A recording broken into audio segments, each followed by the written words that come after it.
Hello everyone, what's going on, kobolds? It is me, it is NJChef, your Cosmic Dragon VTuber, and I just realized I forgot to switch something over. Don't mind me, because if you missed it last time, I figured out why chat wasn't working. And now I just desperately need to resize y'all. But anyway, how's it going, everyone? Hope your day has been wonderful. My day's been pretty good, pretty good. Hope yours has been pretty good as well. So I need to do that. No. Yes. That. Yeah. Actually, no, I need to make it bigger. Super. What is it? Is that an I or an L? Super Gilbert, hello. How are you? What's up? How's it going? Dark King, hello. Welcome to you. Welcome, everyone. How are all of you? Hope you all are doing great. Don't mind me just resizing the chat window in real time. Because I forgot to do this before stream started. I am a professional, I swear. So how's it going, everyone? How are all y'all? How are all of y'all? Welcome, welcome, welcome. Whew, we're doing it live. We are doing it live. Hi, Bird. How are ya? What's going on? Hello, everyone. It's me. It is NJChef, your Cosmic Dragon VTuber, and today... Oh man. Today is yet another episode of Warhammer 40K lore deep dive, and this, honestly, this is going to be a faction that's going to be very, very fun to talk about. Mostly because it is a faction I know a lot about, but it is definitely a faction I do not play. Nor is it a faction that, what's it called? Nor is it a faction that, let me start that again. I don't play this faction myself, but I have definitely faced a fair number of players who have fought against, or who have played the Tyranids. I am tripping all over my words today. But yes, today, for this episode of Warhammer 40K Lore Deep Dive, we are taking a look at, the faction who is big enough to also have a sub-faction within it. We are talking today about the Tyranids, and by extension, we are talking about a faction that draws their own origins from the Tyranids, the Gene Stealer cults, and we will get to the Gene Stealer cults, don't you worry. But this week's I do these way more infrequently than that, but for this for this episode of Warhammer 40K Lore Deep Dive, we are taking a look at the Tyranids faction of within Warhammer 40K. Now, if you're wondering what the Tyranids are, this is what the Tyranids look like. Ignore those, ignore the poor Eldar units getting swarmed by endless numbers of Tyranid hive organisms, because they are a hive.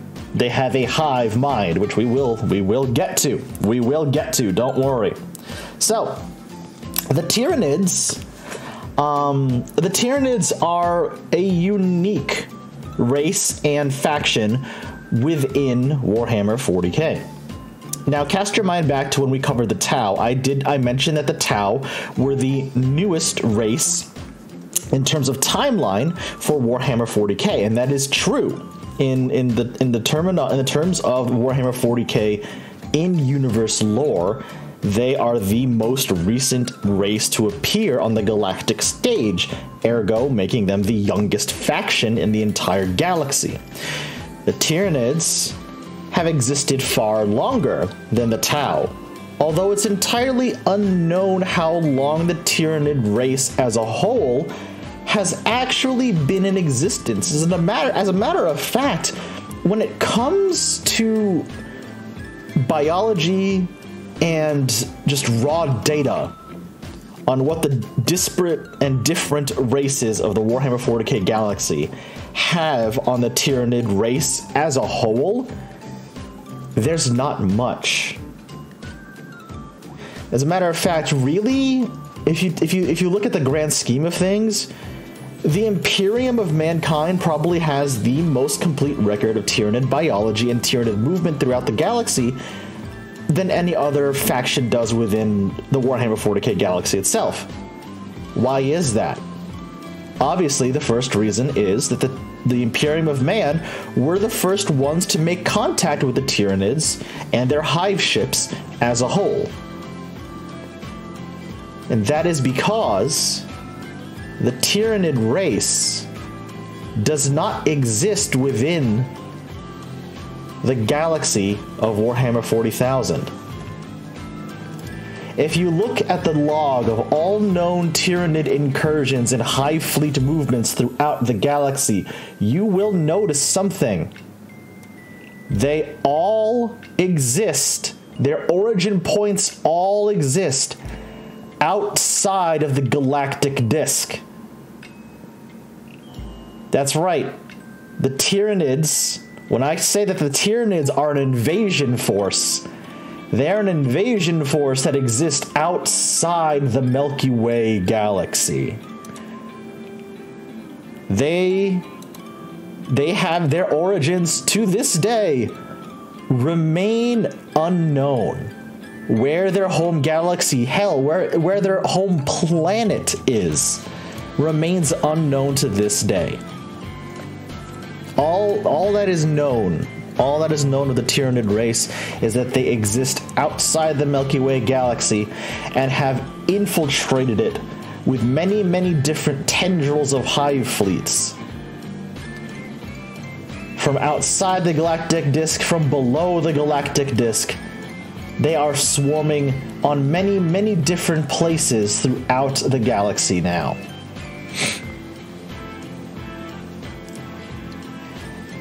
By the Emperor, can the Xenos get any bigger? We'll get to that, Dark King. Don't worry, we will get to that.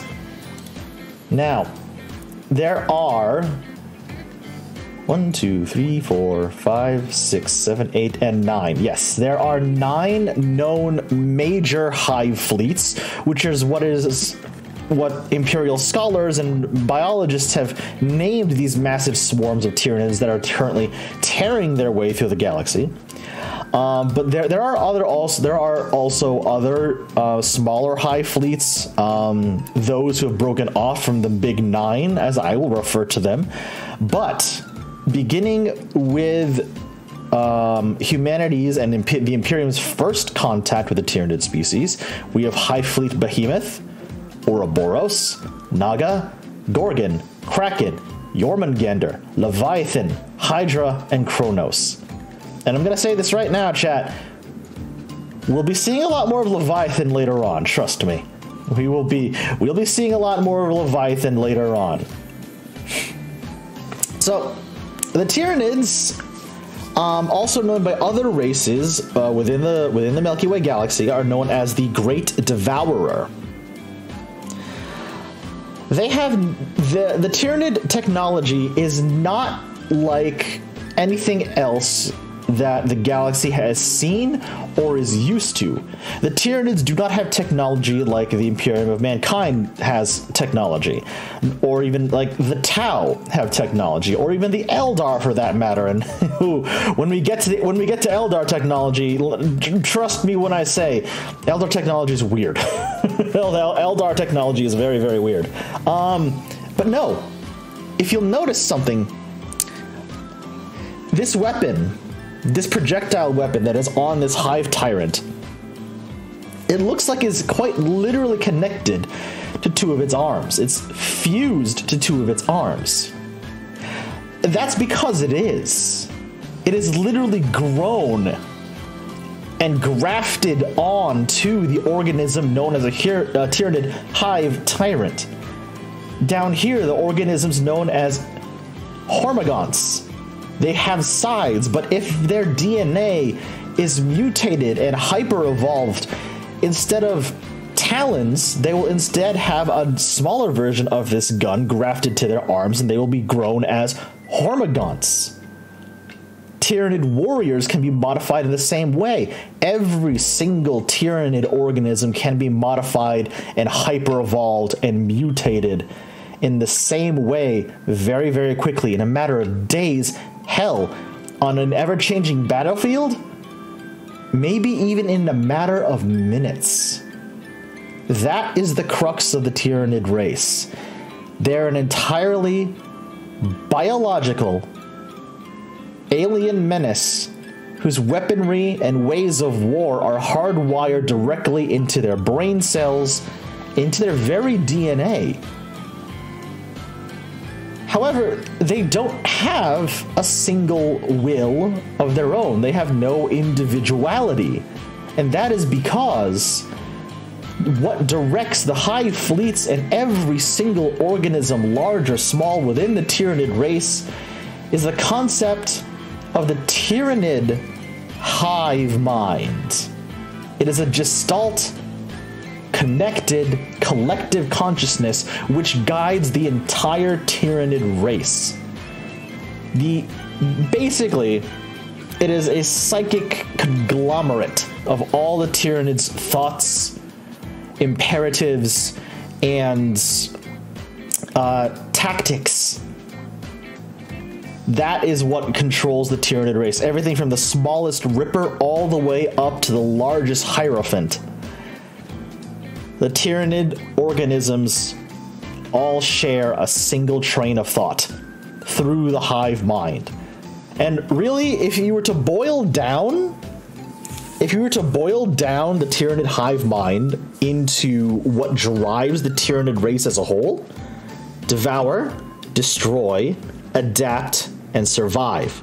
Those are the four biggest imperatives of the Tyranid race as a whole. Devour, destroy, adapt, and survive. Because to the Tyranid race, they don't see any sort of like territory. They don't wage war to take planets as territory, to claim them as territory. They don't go on wars against another race to conquer them or to subjugate them. For example, if a Tyranid hive fleet were to enter Imperial space and assault let's not even just say a planet, let's just say an entire star system within Imperial territory.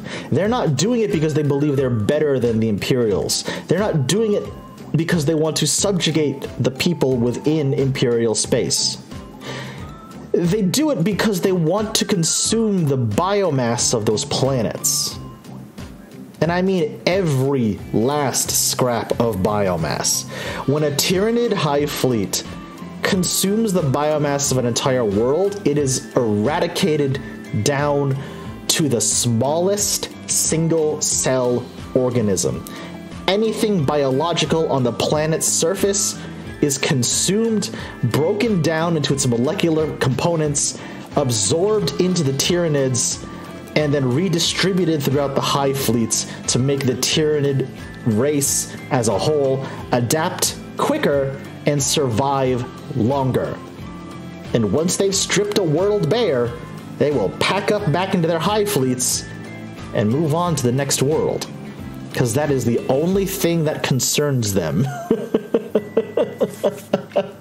They will quite literally devour every single planet, person, and ship in their path, and will leave nothing but a barren hunk of rock floating in space behind them.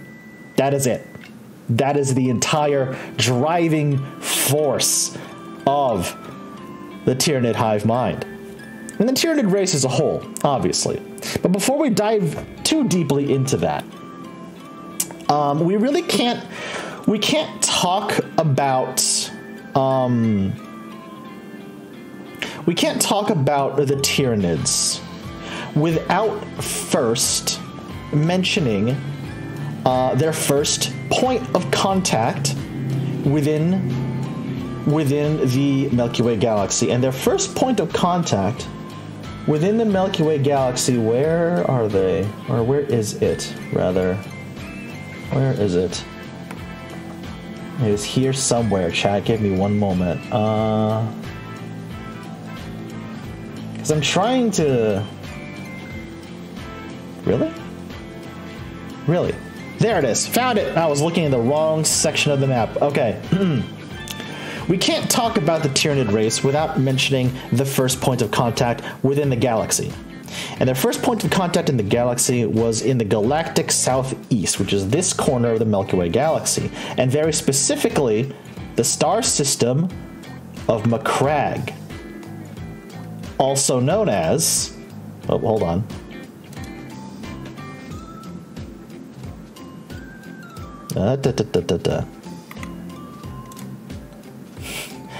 Also known as the chapter planet and homeworld of the Ultramarines chapter of Space Marines. Now, this happened a long time before Gilliman was woken back up, a long time before the Great Rift tore the galaxy in half. This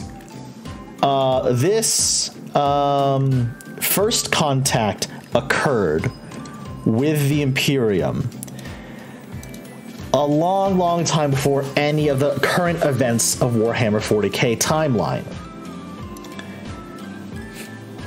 What a door to knock on.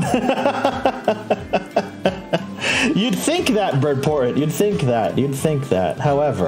However, bear with me for a second, because the first contact between the Tyranids and the races of the Milky Way galaxy doesn't go the way you think it was, just because they ran into some Space Marines first.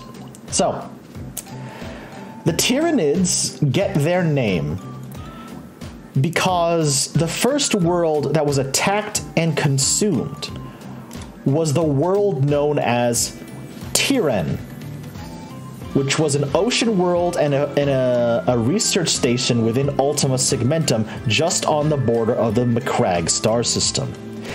And since Tyran was so close to the Ultramarines' space and territory, they were the first ones to respond to Tyran's distress calls. And what they found when they reached Tyran was a completely dead world. They were too late to help. The biomass had been stripped bare, and a path of destruction was leading from Tyran deeper into Ultima Segmentum, deeper into the territory of the Ultramarines and the star system of Macragge. And what happened next? What happened next? And this is also what's it called? This is also where this Tyranid High Fleet first received their name, High Fleet Behemoth, which was the first Tyranid High Fleet that to ever make their incursion into the galaxy. Now note, it is possible that the Tyranids have been preying on galaxies since time immemorial. According to another source, they had consumed over 1,000 other galaxies and have been responsible for the annihilation of millions of other intelligent species. Which is terrifying enough if you think about it that way. Which is absolutely terrifying enough. But I digress. With the Tyranids having locked themselves onto a direct collision course for the Ultramarines' homeworld of Macragge, then Chapter Master Marinus Calgar rallied not just the Ultramarines chapter as a whole, but called in all of their other successor chapters, which, by the way, oh my god, they have many. Oh my god, they have many. We'll get there, don't worry. He sent out a call for aid for every available force to rally to Macragge and defend the homeworld. Right? When High Fleet Behemoth made planetfall on Macragge, and they were able to raise their defenses very, very quickly, thanks to a forewarning by Ordo Xeno's Inquisitor Fidus Cryptman. We'll get back to Fidus Cryptman, don't worry. Because this bastard,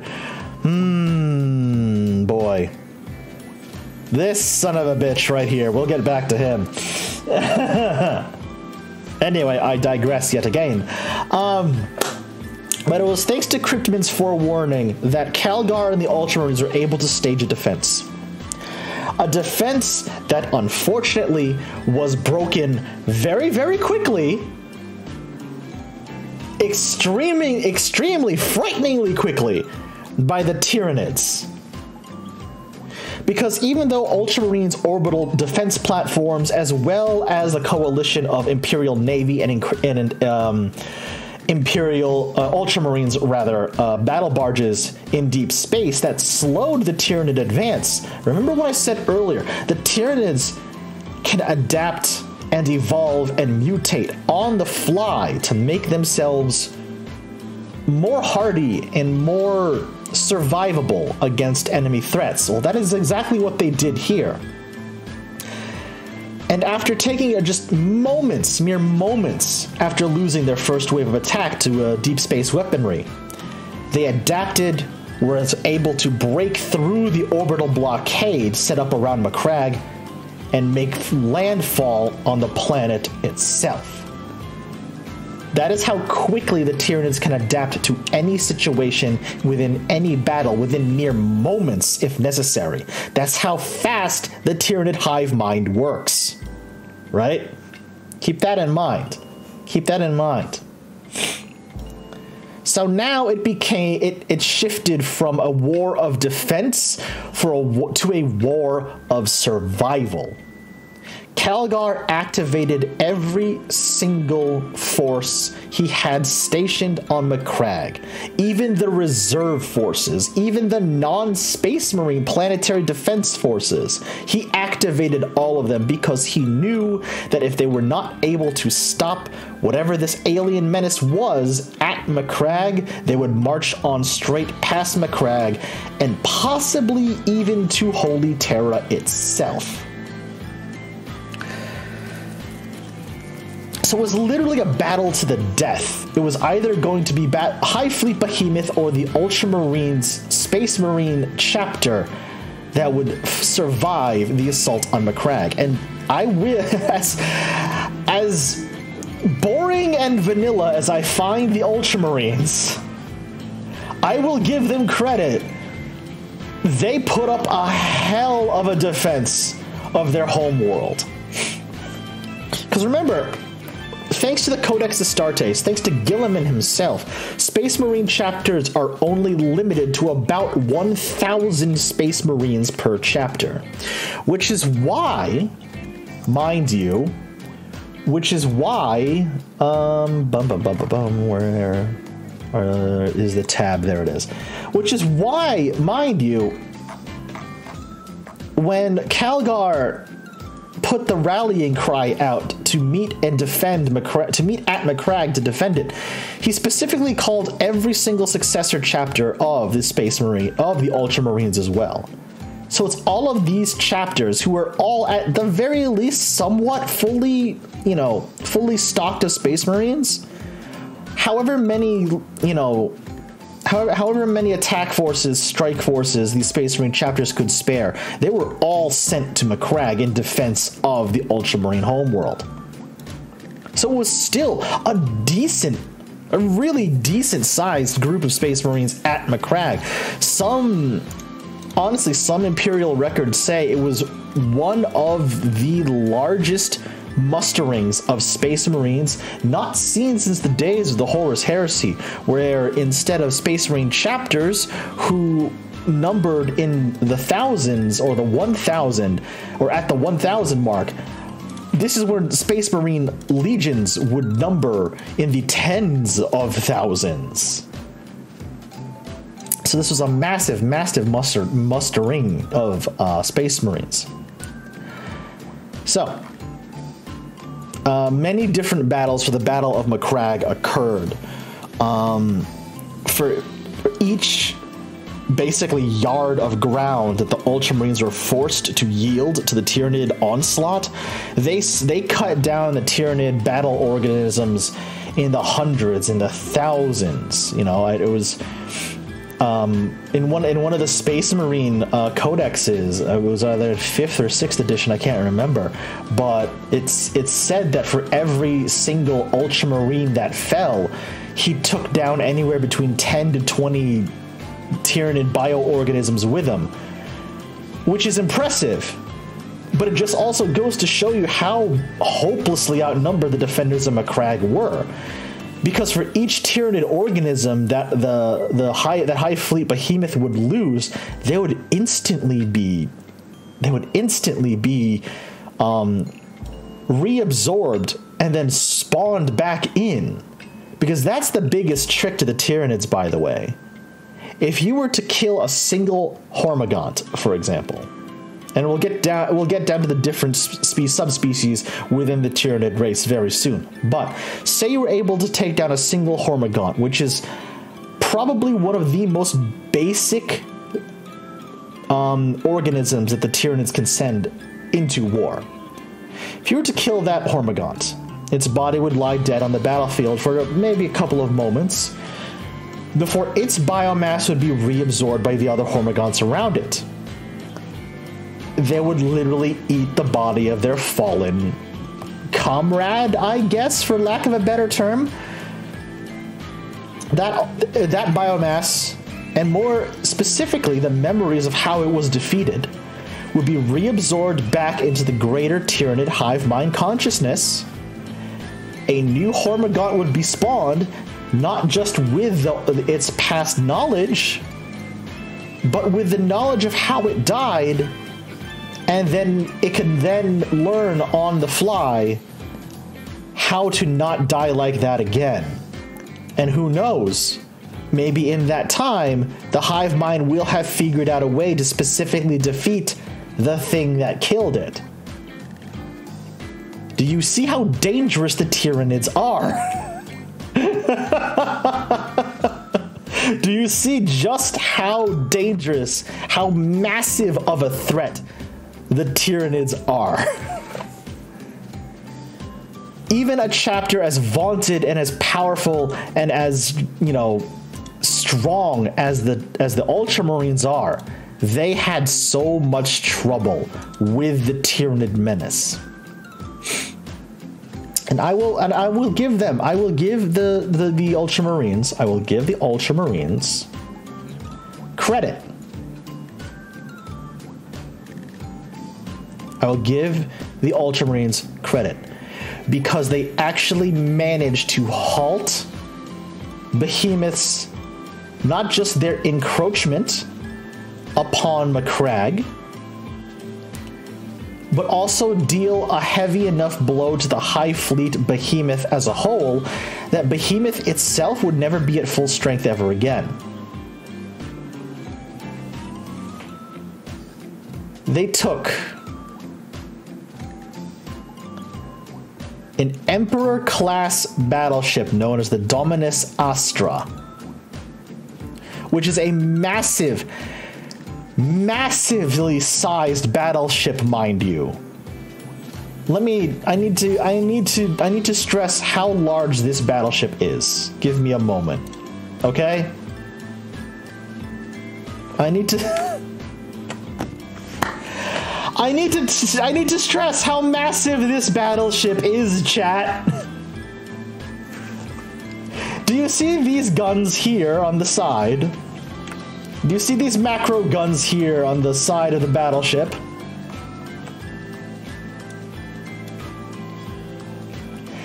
These macro guns fire deep space and space to planet side torpedoes that are the size of a freight train. An entire freight train can fit inside that cannon barrel. Again, I need to stress how massive this battleship is for a very, very important reason. The Dominus Astra dove directly into the heart of High Fleet Behemoth.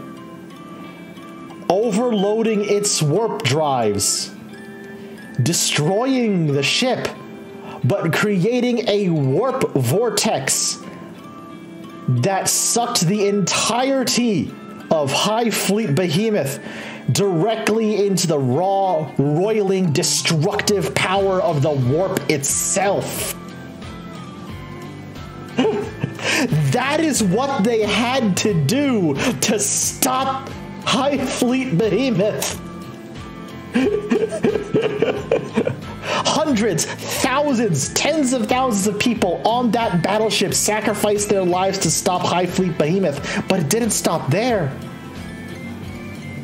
The entirety of the Ultramarines' first chapter of Space Marines, the veterans, the leaders, the command structure of the entire Ultramarines chapter was killed, wiped out by the assault on the Tyranids of Macragge's Polar Fortress. Their chapter master, the Ultramarines chapter master, Marinus Calgar himself, was almost killed in one-on-one combat with a Tyranid organism known simply as the Swarm Lord. Yeah, look at this thing. And by the way, this was the first recorded spawning of a Tyranid Swarm Lord. So even the Tyranids themselves, the hive mind itself, knew that Marinus Calgar was such a direct threat to not only their existence, but was also such a valuable asset to the Ultramarines war machine. They had to spawn a creature. They had to spawn a creature specifically bred and engineered to kill a Space Marine.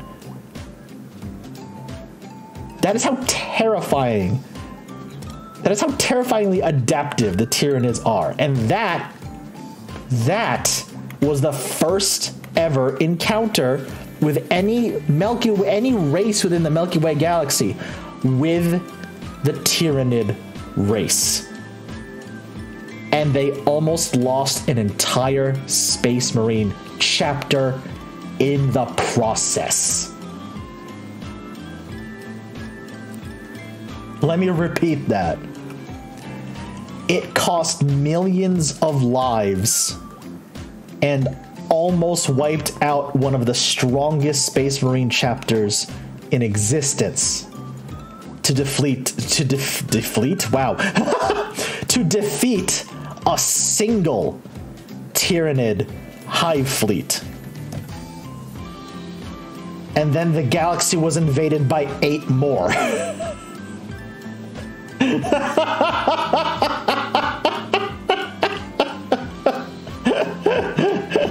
This is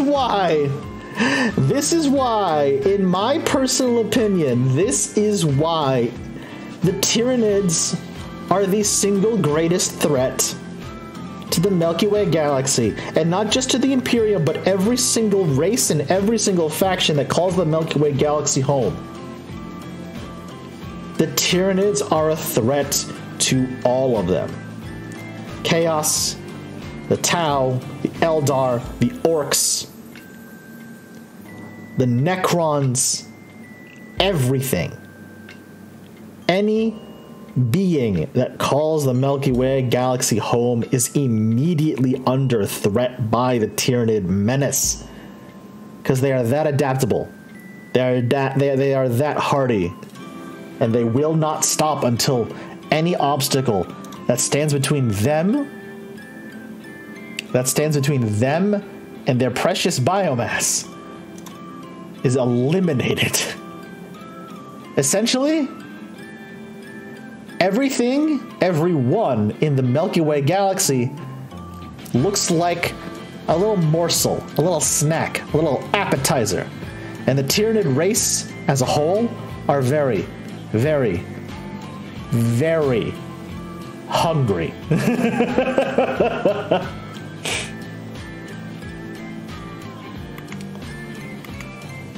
So, oh yeah, I also need to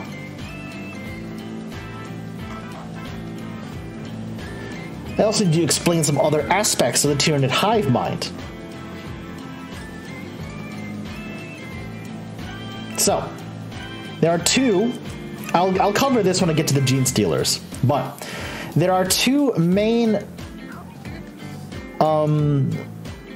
parts, or there are two main aspects to the Tyranid hive mind, and that specifically interact on the physical plane, not just psychically, but on the physical plane, in some sense. And they are they're known as the Shadow in the Warp and Synapse. I'll start with Synapse first because that's the easiest. That is the easiest concept to explain about the Tyranid hive mind, because this is how they communicate with one another. This is how the Tyranid hive mind communicates with its hundreds of millions of organisms spread out across the galaxy, from the tiniest Ripper to the largest Hierophant, from the lowliest Gene Stealer to the strongest Swarm Lord. This is how the Tyranid hive mind connects all of these organisms, and that is synapse. And what that means is the hive mind will reach out to certain creatures within that it has spawned, specifically to gather biomass or to go to war. And those creatures are far larger and far more complex than any other creature on the battlefield. Because if the hive mind were to try and talk to each and every individual creature or organism under its thrall, it would use far too much energy than what was worth it. So here's how it sort of delegates. It focuses its might onto certain creatures, which the Imperium biologists have named, aptly enough, synapse creatures. Creatures such as hive tyrants, Tyranid warriors, brood lords, zoanthropes. They are the focal point for the will of the Tyranid hive mind, for the collective Tyranid consciousness. And what these creatures, these organisms will do is will disseminate orders from the hive mind and direct the will of the hive mind to the lesser creatures. So for an example, a hive tyrant will receive an order from the Tyranid hive mind. It will then relay that order from the hive mind psychically to, let's say, the hundreds of groups of Hormagaunts around it. They will receive that order from the hive tyrant and they will execute that order. And that is how the Tyranid race as a whole is able to operate as what is essentially a single large organism. But here's the thing, and the Imperium very quickly figured this out thanks to the work of the Ordo Xenos Inquisitors. They were able to figure out very, very quickly that if you were to eliminate a synapse creature, such as, let's say, you were to eliminate a Tyranid warrior, or in this case, a group of Tyranid warriors, right? If you're able to exterminate a group of Tyranid warriors, then the other creatures that they were commanding, let's say a whole bunch of Rippers or some Termagants, they would lose their connection to the hive mind because the synapse creature that was commanding them is dead. And what would happen is that the lesser Tyranid organisms, such as, let's use a different example. Let's say a group of Rippers. With their connection to the hive mind lost, with their commanding synapse creature now dead and gone, they would revert to their base instincts, which is to eat and survive. And they would do that. And oftentimes they would result, what would happen is they would result to those base instincts and start attacking each other or other Tyranid organisms that just happened to be around them because they had no synapse creature to suppress their base instincts. And so the Imperium and, by word of mouth, other other people within the galaxy would soon realize if you were able to destroy a Synapse creature, you would disrupt what is essentially the main chain of command for all of the Tyranid organisms on the battlefield. Which, admittedly, on paper is easier than it is in practice. Because attempting to kill powerful Tyranid organisms such as a Broodlord, a Tyranid warrior, a Hive Tyrant, a Swarm Lord, a Zoanthrope is going to be much, much, much more difficult than you would think. And I'm sure you're also thinking to yourself, with such a psychically charged race, well, what if you yourself had some form of psyker, some person who utilized psychic energy or magic in the case of both Chaos and the Eldar? That's where the second half of the Tyranid hive mind comes in. An ability known as the Shadow in the Warp. So, I haven't been really talking about the warp with too much detail. I've touched upon the concept of the warp when it was pertinent to whatever faction we happened to be studying that day, correct? But essentially, the warp is another dimension within the universe of Warhammer 40K that allows beings who are able to transverse into the warp. It allows them to move faster than light. It grants them faster than light travel. However, it also can manifest on the physical plane. It can also manifest in the physical plane and grant certain beings who have a connection to the warp, it can grant them psychic powers. It can help them manifest powers in the real world, but they are drawing it specifically from the warp itself, which is a double-edged sword, because also within the warp live all of the myriad of horrors known as Chaos Demons. It is where the four gods of Chaos themselves reside. So if you call upon the power of the warp to manifest a psychic power, what you're also doing is opening a very, very tiny portal into the warp that might just allow a Chaos Demon to breach into the material plane, which 9.9 times out of 10 will result in the death of that poor psyker. Why do I bring this up? Well, the Tyranids have a way, thanks to their oppressive pressure of the hive mind, to either block or outright sever the connection someone has to the warp, making it either very difficult or outright impossible for enemy psychers to conjure their power in order to use it against the Tyranids. Eldar, specifically, are incredibly susceptible to this, because psychic energy is what holds the Eldar together. It is how they communicate. It is how they channel their Eldar magic, is through their great psychic ability. And the Tyranids literally just shut that down by being present, because that is how oppressive the Shadow in the Warp is. It extends directly from the will of the Tyranid hive mind itself. How does this affect other people? Well, let's see, shall we? The average citizen will experience either uneasiness and terrible nightmares when affected by the Shadow in the Warp. A psyker or anyone with warp sensibility will suffer severe headaches, uncontrollable screaming, bleeding from the eyes, and unconsciousness.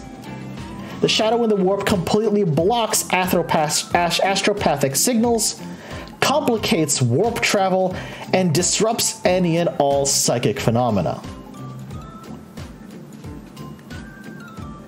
Are you familiar with the... Chat, I need to ask you, are you familiar with the movie, oh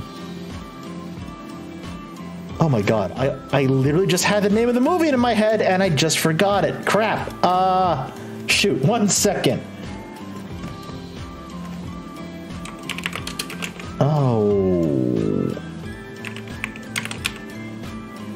No. What was it? Shoot.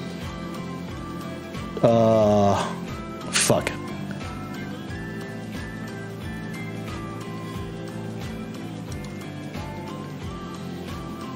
No, not that movie. It's, holy cow, wait a second. I just had it.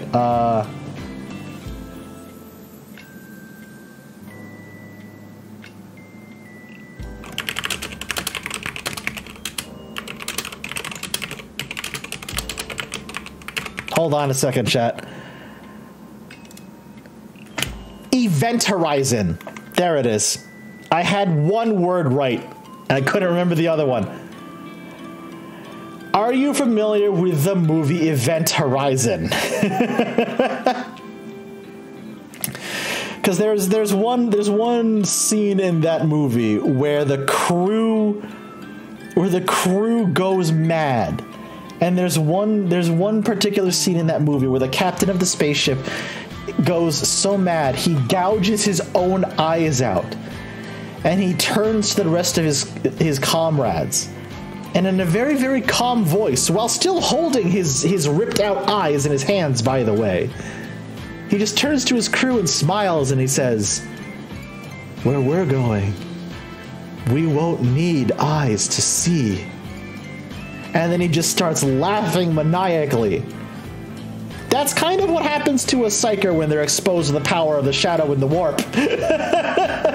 It drives them mad. It drives them absolutely crazy to the point where they just start like dying on the spot. It is absolutely wild.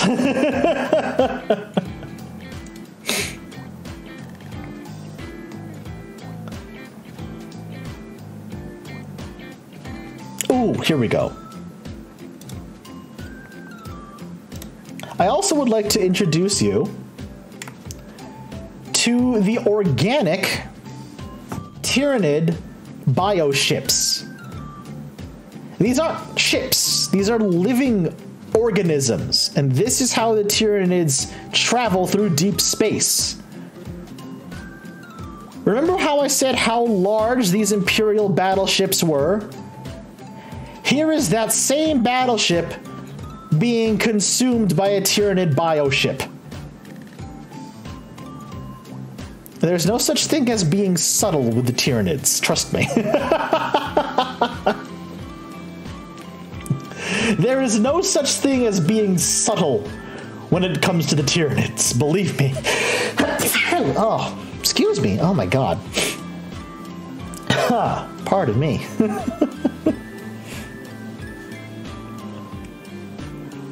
I entirely failed to mute my mic in time for that. Sorry. So,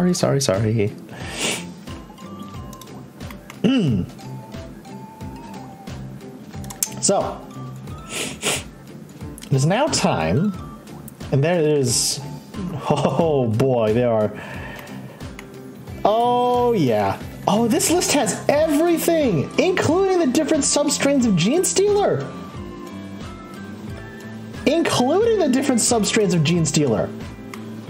As well as the variant bio. Okay. Chat. Buckle up.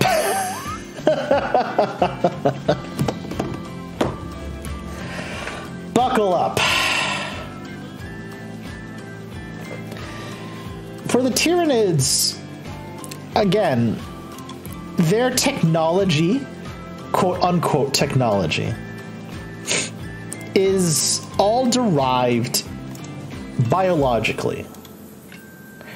If they need a new hive ship, the hive mind will delegate enough, not just psychic power, but also biomass to grow a new hive ship. And that is what all of these different hive ships are. The Devour, you have your regular Tyranid hive ship, a Devourer Crusher, the Razor Fiend Cruiser, the Void Prowler, the Kraken, the Vanguard drone ship. These can all range in size from like those small enough to those small enough to go one-on-one with an enemy fighter, like the escort drone, or those large enough to carry hundreds of thousands, millions of Tyranid organisms down to the surface of a planet to invade and to absorb biomass, such as the Hive ship or the Void Prowler. These things are massive. Absolutely massive.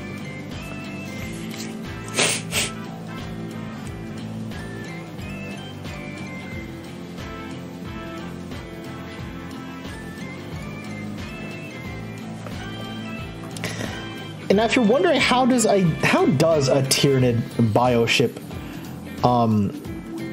defend itself? How does it defend itself in a deep space battle, for example? Well, the simplest way would be for it to ram into another enemy ship and crush it with its gigantic mandibles. Or, hold it in those mandibles and then just like inject that ship with pyro acid and bioplasma and melt it from the inside out. Or it could just launch thousands, millions of other broods of Tyranid bioorganisms to attack and destroy and invade the enemy ship from within. Very simple. 9 times out of 10 though, because these bioships are so large, all they would really need to do is just ram themselves headlong into an enemy spaceship and it would be obliterated. Void shields be damned. Void shields be damned. Now, how would you, if you were the Tyranid hive mind, which is a very strange question for me to ask now that it's left my mouth, how would you go about the process of ferrying... No, stop that. Computer, I don't need to update now, shut up. Anyway, how would you go about sending down from space down to a planet all the hundreds of millions of Tyranid organisms that you would need to not just subdue the planet, but to absorb all of that biomass? Well, you could either land a hive ship planet-side, you could land a Void Fiend or any other transport vessel, such as a Kraken, down planet-side, or you could spawn some Tyrannocytes, or even a Mycetic Spore. These are Tyranid organisms that have been bred with the expressed purpose to survive not just the heat, but the impact of re-entry from space down to planet-side, and then just spit out a bunch of Tyranid organisms. They are literally the organic version of a Space Marine drop pod. They survive the entry of the atmosphere from deep space, slam into the ground planet side, and spit out hundreds of gaunts or whatever Tyranid biocargo it happened to be hauling at the time. Same goes for the Tyrannocytes, serving mostly as ship-to-surface transports. However, unlike the Mycetic Spore, which just, it drops onto the planet, spits out its cargo, and then just sort of stays there, useless, Tyrannocytes were evolved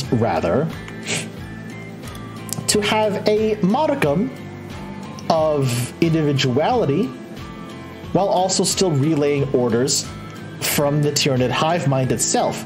Basically, this thing is alive. This thing is alive, so after it spits out its cargo, after it makes landfall, it then sprouts death spitters, and then grows lasher tendrils as well, and sometimes even spawns little spore bombs like these guys. So it can still keep floating around and damaging enemies and helping in the Tyranid's ultimate goal for raiding a planet, which is to consume as much biomass as they can, which is all of it.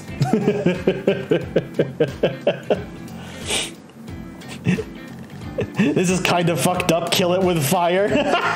Yes to both. Yes to both. And now we go to the largest non-bioship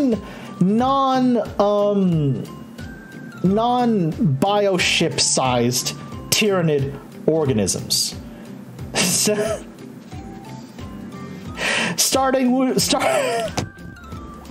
I forgot this existed. Starting with the unfortunately named Dominatrix.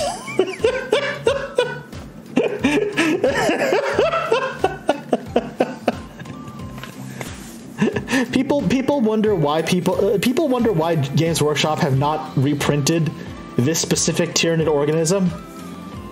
This is probably why. They're probably trying to think of a better name for it. I don't think parents would be too keen to have their child run into the local game shop and saying they want a new Dominatrix from Games Workshop.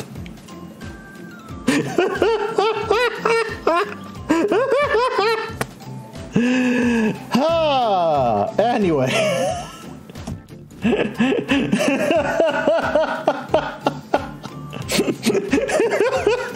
This isn't what I asked for. Can I get a refund? Games Workshop out here horny on main with us. True. If I can collect myself for a moment. So, funnily enough,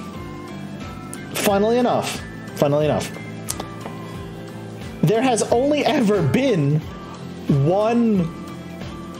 There only has ever been one confirmed sighting of a Tyranid Dominatrix on a battlefield within Imperial space, and believe it or not,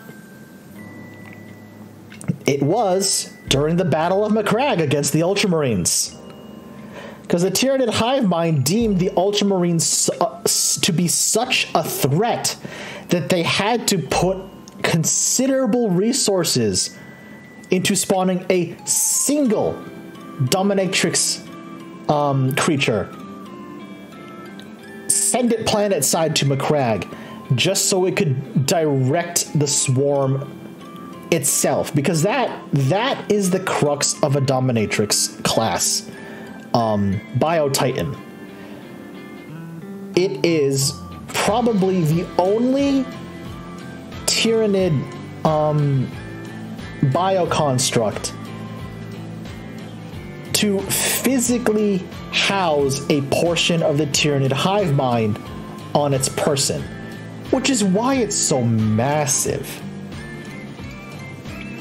That is all that is really known of this creature, and the only reason why I do mention it is because it did, in and of itself, make an appearance at the Battle of Macragge. So yes, hi Warlock. Yeah, you sure arrived at a time.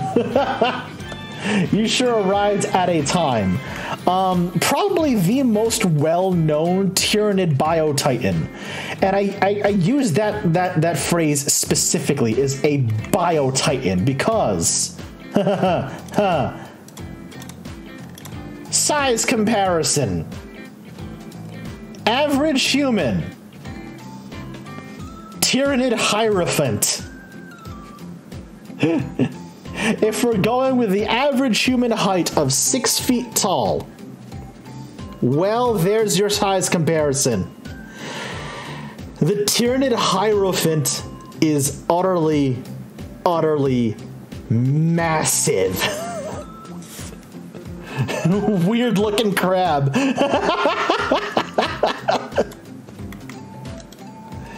Oh, good. All right, they use a high quality picture for this one. Excellent. Good. Excellent. Tyranid swarms, Tyranid hive fleets will only spend the enormous amount of resources needed to spawn a single Tyranid Hierophant if it absolutely deems it necessary. Why would a creature of this size be deemed necessary by the hive mind? mostly the defenders of a planet that they're trying to absorb, have proven quite hardy. Hierophants appeared at the Battle of Macragge and have appeared on many other different battlefields since then. It is very rare. It is very, very rare for a single hive fleet to spawn even just one Hierophant. But when they do, their enormous size and biofueled firepower, and it's not just those that it uses on the battlefield to great effect, but the Hierophant itself also acts as a massive synapse creature. So any other Tyranids around it will be able to commune with the hive mind via the Hierophant. So it's not just a threat in its size and its firepower and its strength, but it's also a threat in that it is in it of itself a synapse creature. Excuse me.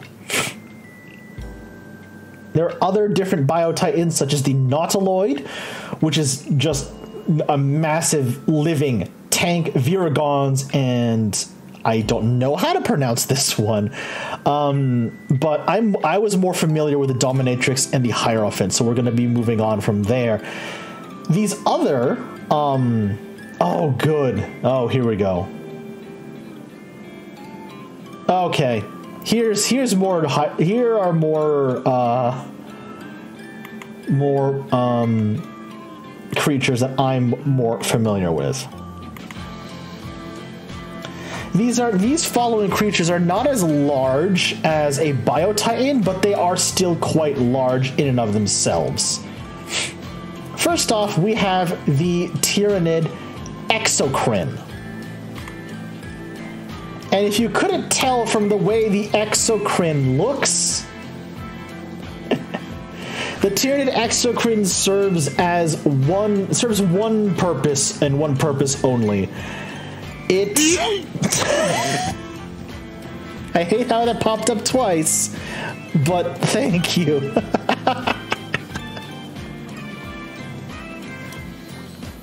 Appreciate that.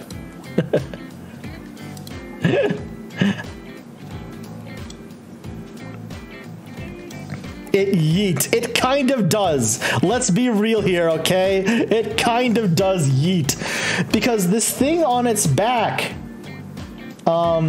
it spits out what is known as bioplasma, which is a substance that burns as hot as the plasma energy that exists within the Milky Way galaxy. Except in liquid bio form, because the Tyranids have to be weird like that. And if you'll notice something else, chat, by the way, something else I want you to notice about this Exocrine, and I'm about to ruin every single Tyranid for you. I'm about to creep you out even more than you're probably creeped out anyway. The gun barrel has eyes. Those are eyes. Because the Exocrine isn't just one creature. The Exocrine is two creatures that have been fused together to accomplish a single purpose.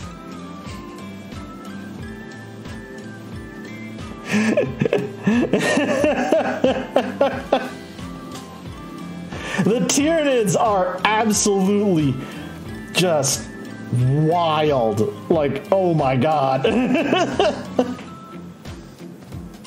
The Tyranids are absolutely wild. The Tyranid Harridan. Here we go. The Tyranid Harridan is technically classed as a Biotitan, even though it is also technically smaller than a Tyranid Hierophant. But it is still a Tyranid Biotitan. However, it is very specifically a flying Biotitan. The Harridan's job is to help the Tyranids on the ground establish presence within the air. It does this by using its venom glands and its massive scything talons to hunt down and crush enemy aircraft. But more than that, it uses its spawning sac. That is the name of it. It is just as disgusting as it sounds, trust me. It will use its spawning sac to spawn in broods of Tyranid gargoyles, which are basically flying Tyranid bioforms that are about the size of a human. Yes, Birdportent, I did say spawning sac, and I'm sorry.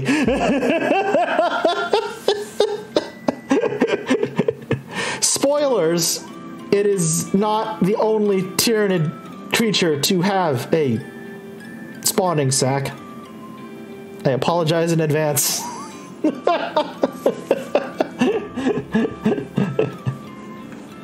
Normally I say eat, drink, and take care of yourselves during stream, but maybe don't eat during this stream.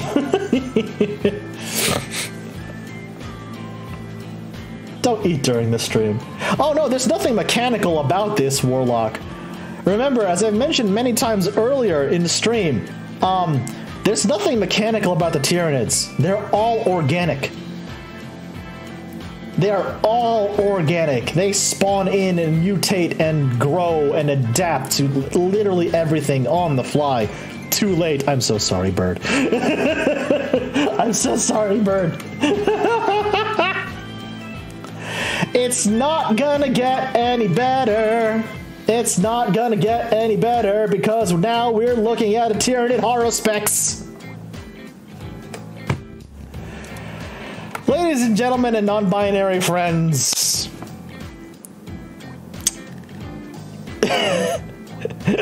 say hello to the Tyranid Horospex.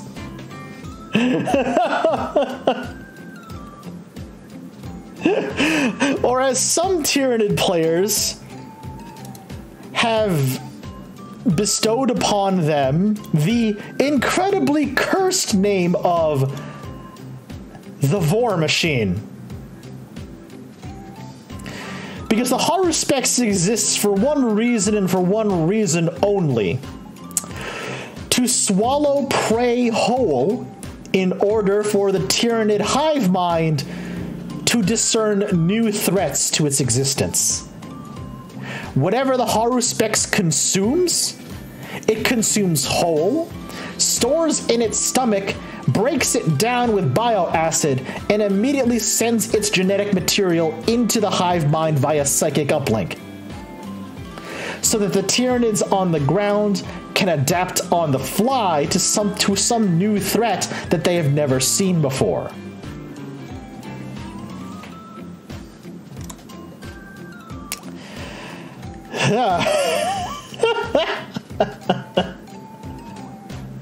That, by the way, that nightmare appendage right there, that's not just for show.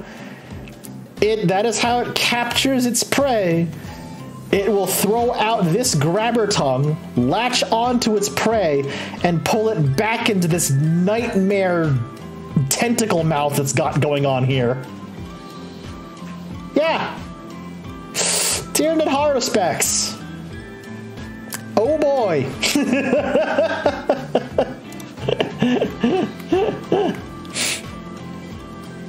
Next, we have the Tyranid Hierodule. And we actually have two different types of Hierodule. Two very different subspecies. We have the scythed Hierodule and the barbed Hierodule. These Tyranid bioforms are specifically made for one thing and one thing only, and they are specialized in breaching heavily fortified enemy emplacements. So if the enemy has created some sort of bunker or some equally heavily defended outpost, the scythed Hierodule and the barbed Hierodule are tailor-made for breaching those defensive complexes and destroying and consuming any invaders within. And the difference between the two is that the Scythe Tyranid has 4 massive scything talons with which it can use to breach enemy defenses, while the Barbed Tyranid has 2 scything talons, but also 2 massive venom cannons. Oh, I almost missed who that was. Hold on. Ah! Eager Cleaner! Thank you for the follow. Appreciate it. Welcome to the lair. Enjoy your stay as a new kobold. Hi, I'm NJChef. We're talking about a very interesting Warhammer 40K faction today. We're going through the Tyranids. This is a part of my ongoing series of streams / videos known as Warhammer 40K Lore Deep Dive. Welcome, how are you? Enjoy your stay in the lair.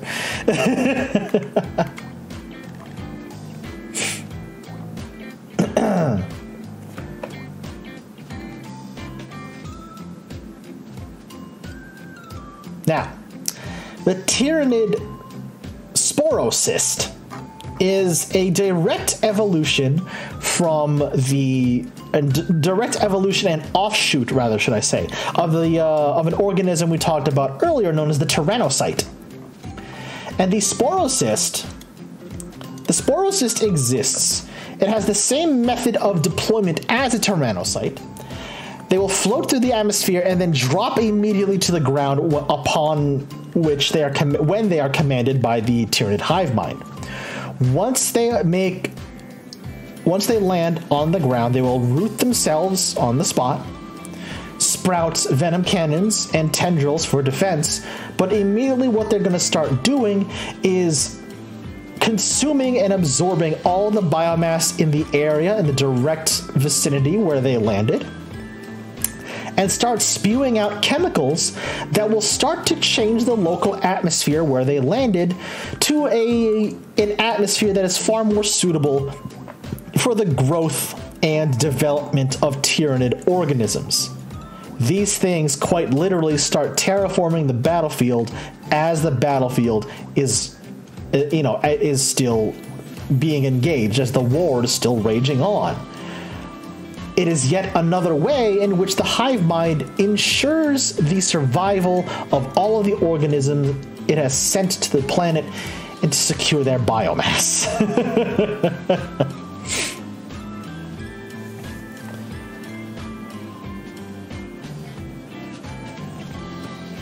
Oh, here we go. All right. Oh, yeah. Okay. Yep. Oh, it's even got the new ones in here, too. Lexicanum, you work quickly. All right. Tyranid monstrous creatures are many and varied, but the majority of them, I'd say about 80% of them, 75 to 80% of them, are based off one evolutionary template. And that is simply known as the Tyranid Carnifex. This is a Tyranid Carnifex, a monstrous creature and synapse creature as well, that serves as a sort of de facto commander on the battlefield for the Tyranids. You will often see Carnifexes surrounded by lesser Tyranid organisms such as Termagants and Hormagants. And as you can see in this picture, even the mighty Space Marine Rhino is no match for the scything talons and crushing claws of a Tyranid Carnifex. Their role on the battlefield, besides acting as a synapse creature for other Tyranid organisms, is to run headlong into the enemy lines, disrupt their defensive positions, tear through any enemy heavy machinery that may be lying around, and either occupy or just straight up destroy key enemy targets and individuals. They are living battering rams of bone and flesh, and it's not just crushing claws and scything talons that Carnifexes can be, equipped with. They can have venom cannons, stranglethorn cannons, death spitters. They can have acid bile. It is impressive the level of versatility that Tyranid Carnifexes can have. One specific strain of Tyranid has actually just made a reappearance with a brand new model upcoming for 10th edition. Say hello to the Screamer Killer. 4 massive scything talons, and an elongated head, as you will know, because the crux, the special power of the Tyranid Screamer Killer is that it will unleash a psychic scream that is sometimes strong enough to liquefy the brain of the enemy it is facing inside of their very skulls. Yes. So it won't just tear you apart with its 4 massive scything talons. It will literally turn your brain into mush because it screamed at you. And as a fun throwback, the design of the 10th edition Screamer Killer model is a direct throwback to the original 3rd edition Carnifex model.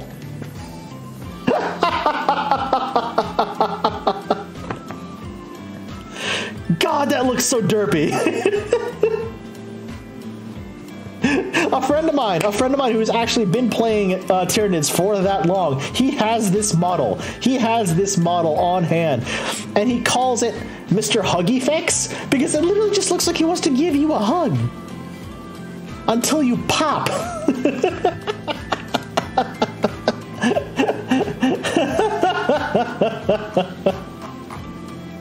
I'm so glad that Games Workshop design team has gotten better over the decades. Holy Jesus. Free hugs, serious inquiries only. So, remember what I said. Remember what I said earlier, that Tyranid organisms usually do not have any sense of individuality, right?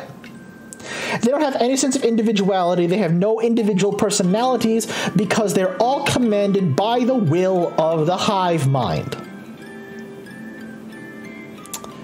Much like in real life, there are always exemptions to even evolution.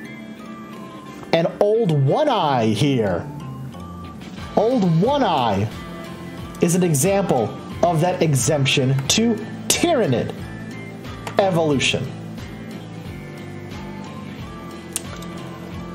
Old One Eye is a Tyranid Carnifex that has died dozens, possibly hundreds of times. Or it is supposed to have died hundreds or thousands of times. Because no matter how much damage Old One Eye here takes, it will instantly regenerate that damage and stay alive. No matter what happens to it, it'll regenerate any wounds it has taken, except for its one missing eye for whatever reason, hence its name, Old One Eye. And it'll just stay alive, no matter what. This thing is resilient. Thank you so much for the follow. I do not know how to pronounce your name. I'm so sorry. But thank you so much for the follow. Welcome to the Cosmic Lair. Enjoy your stay. You're a brand new kobold now. Thank you. The name is NJChef. I am Cosmic Dragon VTuber, and today we're continuing our deep dive into Warhammer 40K lore. And today specifically, we are talking about the Tyranids, and you've just joined us because we're talking about one of my favorite Tyranid named organisms. We're talking about Old One Eye over here. So you'd think that this mutation, this seeming mutation of what is essentially immortality, or the ability to heal and regenerate from even mortal wounds that should have killed it long ago, the Tyranid hive mind would love that kind of knowledge of Old One-Eye, reabsorb Old One-Eye back into the Tyranid hive mind, and distribute that sort of genetic data through the rest of the Tyranid hive fleets, and then thusly have immortal Tyranid hive fleets that would be impossible to kill because they would just keep on regenerating after any amount of damage taken. That's the trouble with Old One-Eye. That's the trouble with Old One-Eye. Even if a Tyranid hive fleet finds Old One-Eye, and he's absorbed back into the biomass of the hive fleet, he's just reborn as Old One-Eye. And that's why, thankfully, we don't have immortal Tyranids running around the galaxy at the moment. There's some quirk in his genetic code that just doesn't allow him to be killed. Not even reabsorbed by the Tyranid hive fleets that spawned him. He's a mystery, he is a conundrum. He's Old One-Eye, and I kind of love him, honestly. He's quirky. He's quirky. All right. Demacaron. Harpy.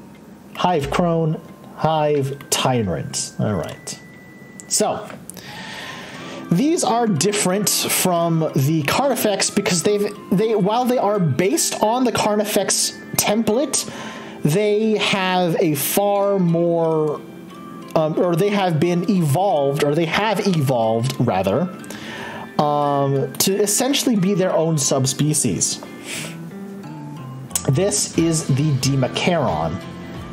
And while it fulfills a similar role to a Tyranid Carnifex, it is quite different from a Tyranid Carnifex. Demacarons, as you can probably tell from their elongated and spiked tail, stronger arms with forked talons, and the digitigrade legs, they are more suited for leaping and closing greater distances than their Carnifex counterpart, who have stubbier legs and are made for charging rather than leaping. The Demacaron is suited for like shock assaults, but instead of using hundreds of tiny Tyranid bioforms, a Tyranid hive fleet can sometimes instead spawn Demacarons for specific shock assaults, diving directly into and sometimes even beyond enemy lines to just cause absolute havoc with the enemy army. Harpies, and by extension Hive Crones, are winged Tyranid bioforms who serve very different, shall we say, functions on the battlefield.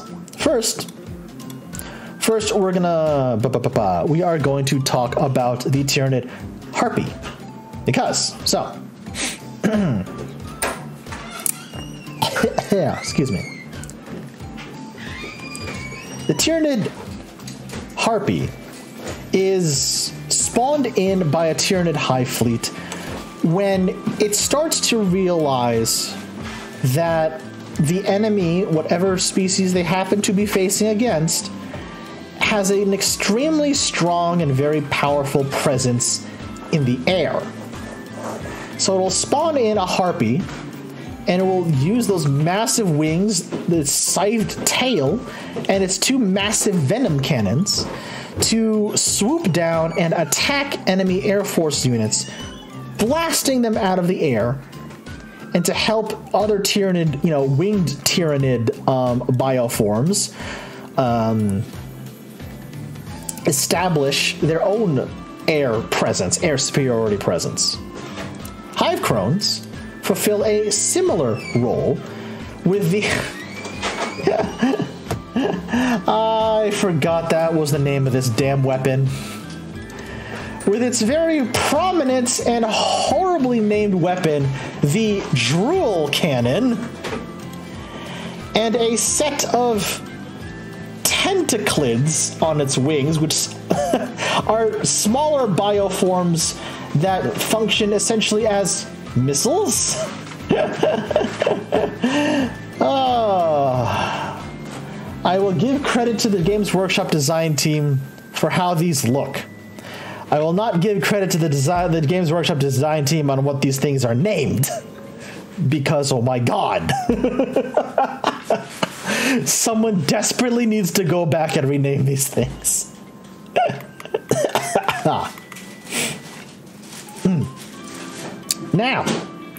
Now we get to probably the most well-known Tyranid bioform. Man, so many new follows today. Thank you so much. Pretty Thigh. That is a great name. Hello and welcome. Welcome to the Cosmic Lair. Enjoy your stay as a kobold now. How are you doing? Unless the goal is to be high-key unsettling, in which case, well done. Fair, bird. Fair.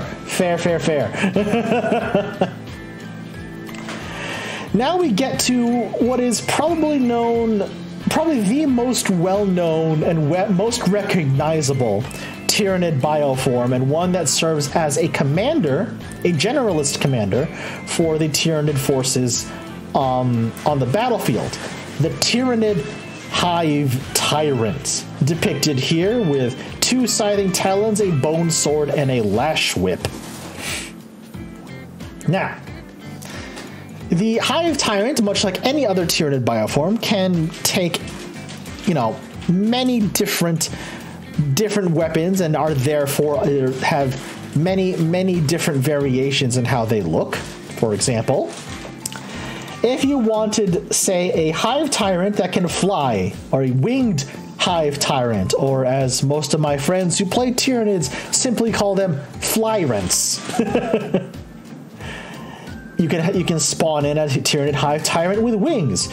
You can spawn in a Tyranid Hive Tyrant with a Venom Cannon if you want some more range support in addition to its melee attacks.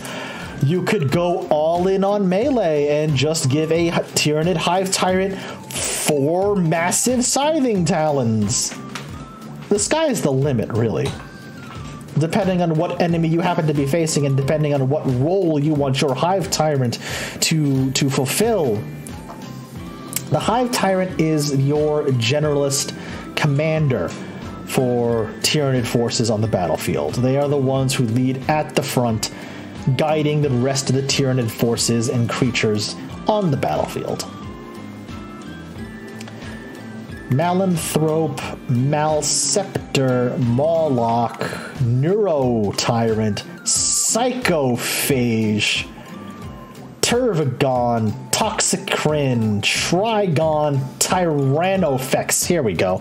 Oh, here's where we get to the really weird looking ones, folks. I say that knowing what we've already talked about. I'm aware. Trust me, the Tyranids only get weirder from here. The Tyranids only get weirder from here. I know, bird, I know what I said, I know.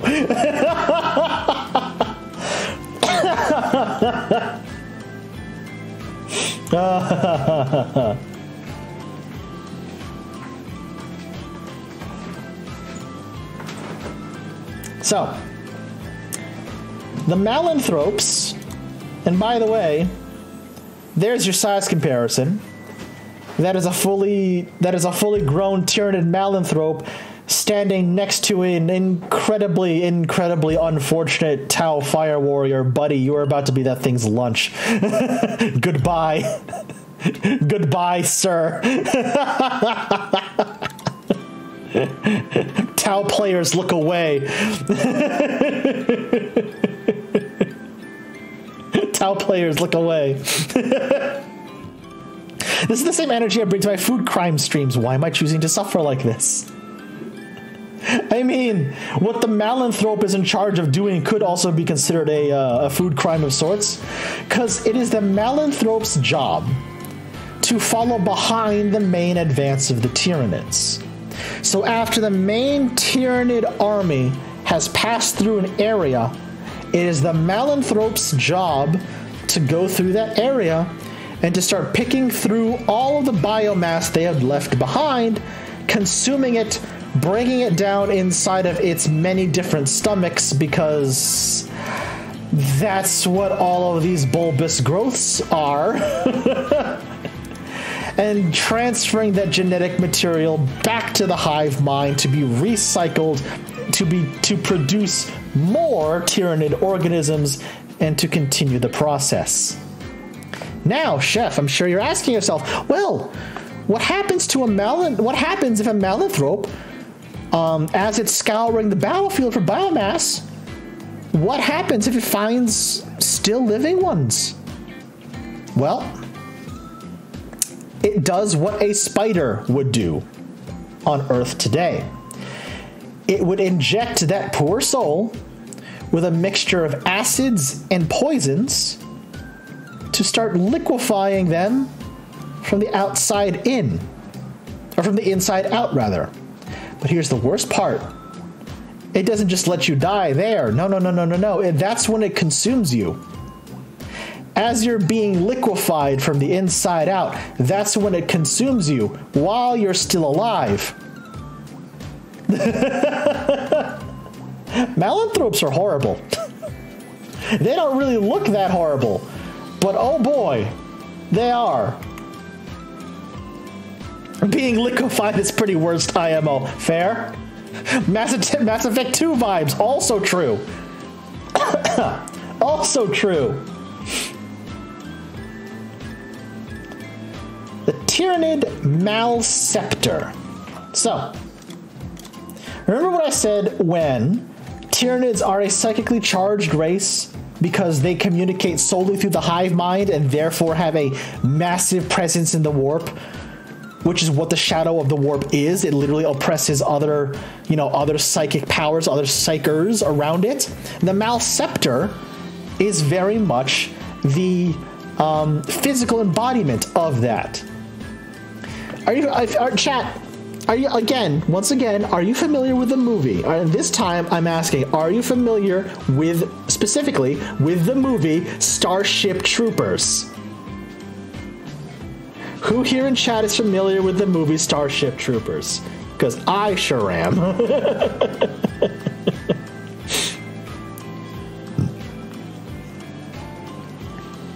I'm doing my part! Service guarantees citizenship. Thank you, Birdporton. The Malceptor is very much the brain bug of the Tyranids. The Malceptor is very much the brain bug of the Tyranid swarm. The Malceptor's job, besides acting as a massive synapse creature for the Tyranid bioforms around it, the Malceptor's job is to focus the psychic might of the hive mind and to use it on the battlefield to destroy key targets. In layman's terms, the Malceptor is a living tank that shoots mind bullets and destroys other tanks. Dead serious. Dead serious, chat. That is what the Malceptor is. That is exactly the role the Malceptor is made for. Oh god. Alright. I'm going to talk about both of these guys in the same breath because, oh, here we go. All right.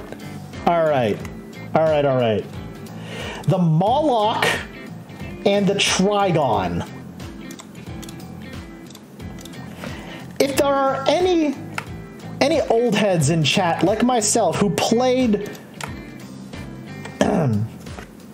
StarCraft 2 back in the day, these guys should look familiar because they serve the same function as a Nidus worm. They serve the same exact function as a Nidus worm. Trigons and Molochs burrow under the battlefield past enemy lines and will unburrow where the enemy least expects it, 9 times out of 10 directly underneath their feet, destroying key targets such as tanks or fortifications, or in the case of the Moloch with its increased jaw and stretchy tongue, to directly consume enemy infantry immediately after burrowing from the ground. Now, the function that both Molochs and Trigons serve, besides being general menaces, is that the tunnels they create can then be transversed by other Tyranid organisms to bypass enemy defenses and enemy lines and just run through the tunnel and pop out the other end and just start. These things are absolute menaces. And what the difference between them is, like, see, the Trigon has all of these scything talons, but it's also got like this venom sac. It is also a synapse creature with the extra brain down here, but like these two enlarged scything talons up here, the greater scything talons, they're more useful for tearing apart enemy heavy armor and enemy buildings, whereas the Moloch still retains the number of scything talons, but they're all the same size, and in exchange for that, it's got this massive jaw down here, which is absolutely terrifying and is probably going to be somebody's sleep paralysis demon tonight.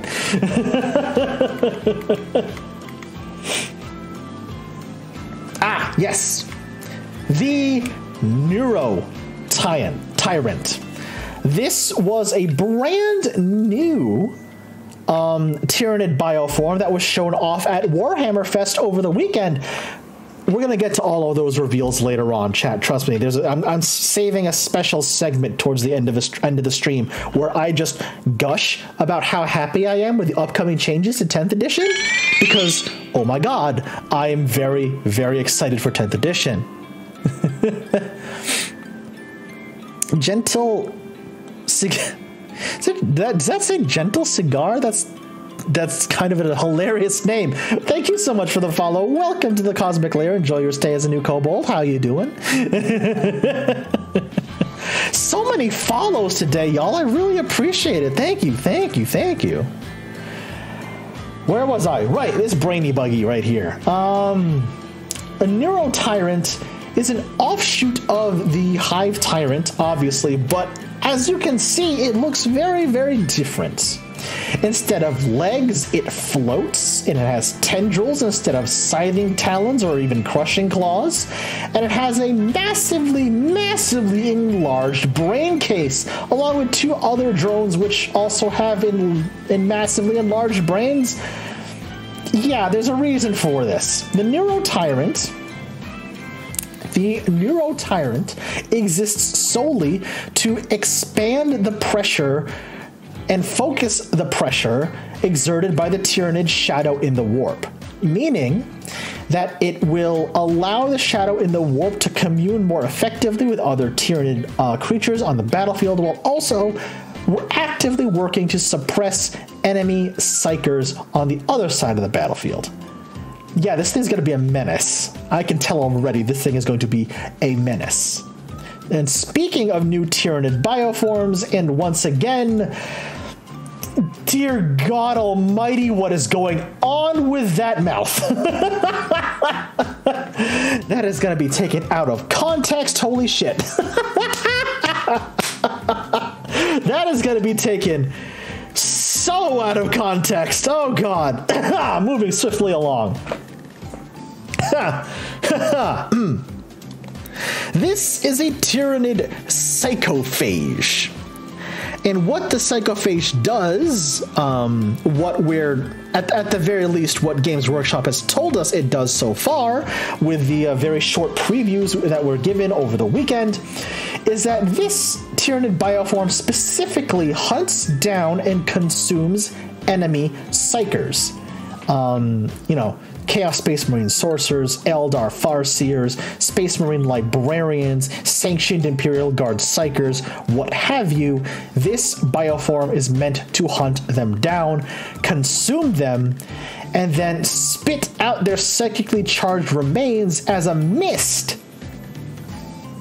You heard me right, chat. As a mist that will flood the battlefield and cause untold damage. So essentially what this thing is a walking, living, biological food processor. And it's kind of terrifying, I'm not gonna lie. It is kind of terrifying, I'm not gonna lie. Uh-oh. Okay. Hey, remember when I mentioned earlier that we would be encountering Tyranid bioforms who would also have a spawning sac, and I hate that phrase? Here's another Tyranid bioform who has a spawning sac. Say hello to the Turvagon. Say hello to the Turvagon. This creature serves not just as a node, as a synapse creature on the battlefield for the Tyranid swarm. It also serves to increase the number of Tyranids on the battlefield. Because as you can see, not just on the model, but in the art as well, Turvagons are capable of spawning hundreds of thousands of Hormigaunt swarms. Just, if the enemy just so happens to eliminate a swarm of Hormigaunts, well, here comes a Turvagon, and it's just spawned a brand new brood of Gaunts, immediately replacing the one that you and your comrades just spent a lot of time getting rid of. Oh boy. It is pretty fucking disgusting. It is just as disgusting as it looks. Trust me, it is pretty bad.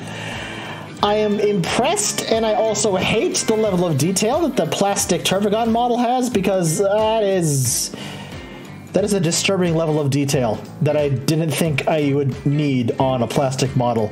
We're moving on. The Tyranid. Oh, Jesus, I forgot about this thing. Oh, God, I forgot about this thing. I forgot about this thing. The Tyranid Toxicrin. Oh, lordy. Talk about a sleep paralysis demon. The Tyranid Toxicrin. Besides having a face full of tentacles and a torso full of tentacles, this Tyranid creature spews out from these little biochimneys on its back clouds of toxin and poison that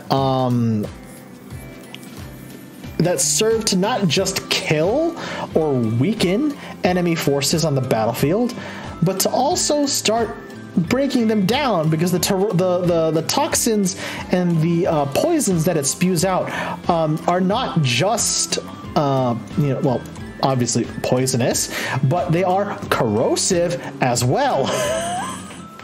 They are corrosive as well, which is, whew, oh boy, incredibly terrifying.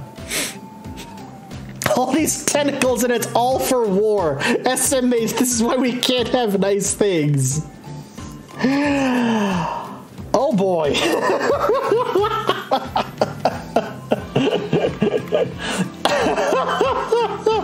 This is when I wish I actually remembered to put the bonk sound effect on my soundboard. God damn it. Oh, Lord. Okay.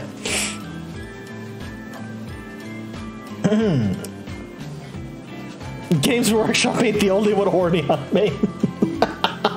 Thank you. Thank you for the bonk. There it is. I knew I had it somewhere.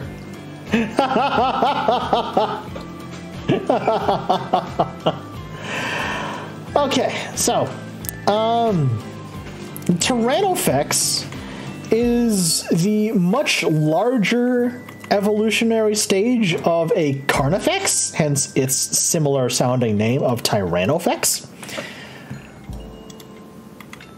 So, the Tyrannofex is a much larger, essentially a much larger Carnifex, upon which many other different variations of weaponry can be added to it. For example, for example, this Tyrannofex has what is known as a rupture cannon, which spews out bioplasma at high velocity because it is pressurized within the cannon organism itself. I did say cannon organism, chat, because as you can see from the eye and the tendrils snaking from the arms of the Tyrannofex directly onto the rupture cannon itself, it is alive. It is another case of an organism directly bonded to a Tyranid bioform via symbiotic relationships. I know what I said, Bird Porton. I know what I said, Bird.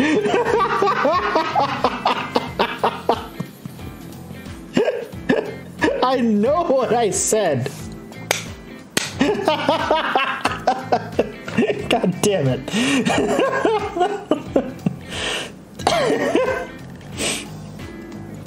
Games Workshop, come back and answer for your crimes. This Tyrannofex has what is known as the Flesh Borer Hive. What is that? Oh god, I need a trigger warning here. What is that fear that some people have of a lot of really tiny holes? Oh god. What is that phobia that people have of like really, really tiny holes? Hold on a second. I know there's a name for it. What is it?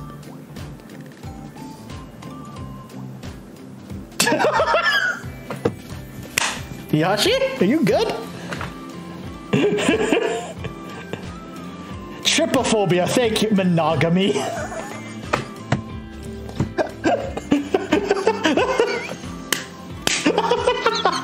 Monogamy, god damn it. Trypophobia warning. Thank you.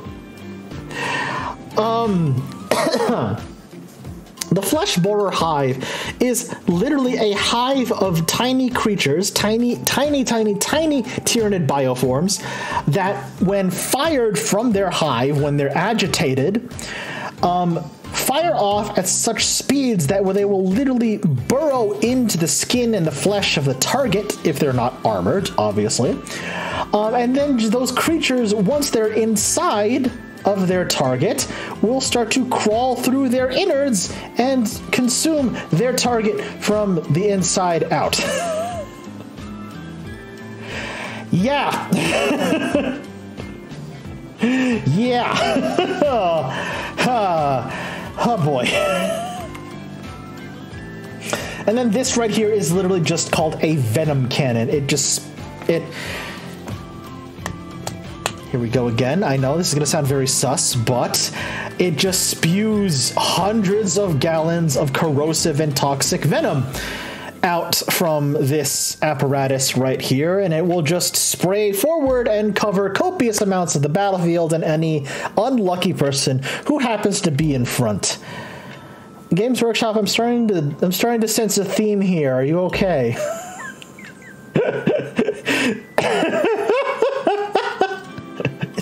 It's the Games Workshop writing team okay? Then again, a bunch of British people locked in a room writing grimdark sci-fi all day. I wouldn't be okay either. Let's be real here. I wouldn't be okay at that point. I wouldn't be okay at that point.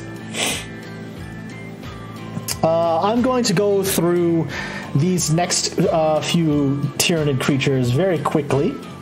Biovores are living artillery pieces who, again, by symbiosis with another Tyranid creature on their back and directly bonded to them, fire gouts of bioplasma across the battlefield. Broodlords are leaders of Genestealer cult strains, and we'll touch more on the Broodlords when we talk about the Genestealers themselves.